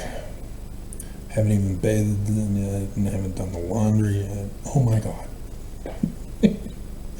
Brigham Young murdered Joseph Smith, fled the country, stalled Joseph Smith in the Book of Mormon, was Christian, so that if as a backup, and he did, and brought Mormons, because they aren't going to go to Sidney Rigdon, he doesn't have the right name of the church. Or James Strang, not the right name of the church. Or Joseph Smith III, not the right name of the church. See the trap that Brigham Young set? Mormons get converted to the wrong religion, and so they only know Brigham Young's religion. The tares, they are tares, they only know tares. They don't know the wheat. They don't see it. They don't believe it. They don't understand it. That was the trap of Brigham Young. Defend his kingdom against the United States and coup it and get it back. All right. So we can throw the rest of this away. This was going to do a flooding thing, but that's not needed anymore. Okay. So I still have these others that I could do. The first council, because it's almost up.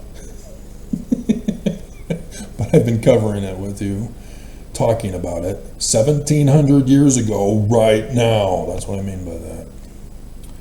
And then Constantine's Cairo, and Russians Z. The Death Star. I was teasing you about that when I was doing the pictures of Star Wars. The Death Star. What'd you think it meant? It's Jewish. Come on, guys. The Jews know. Why don't you?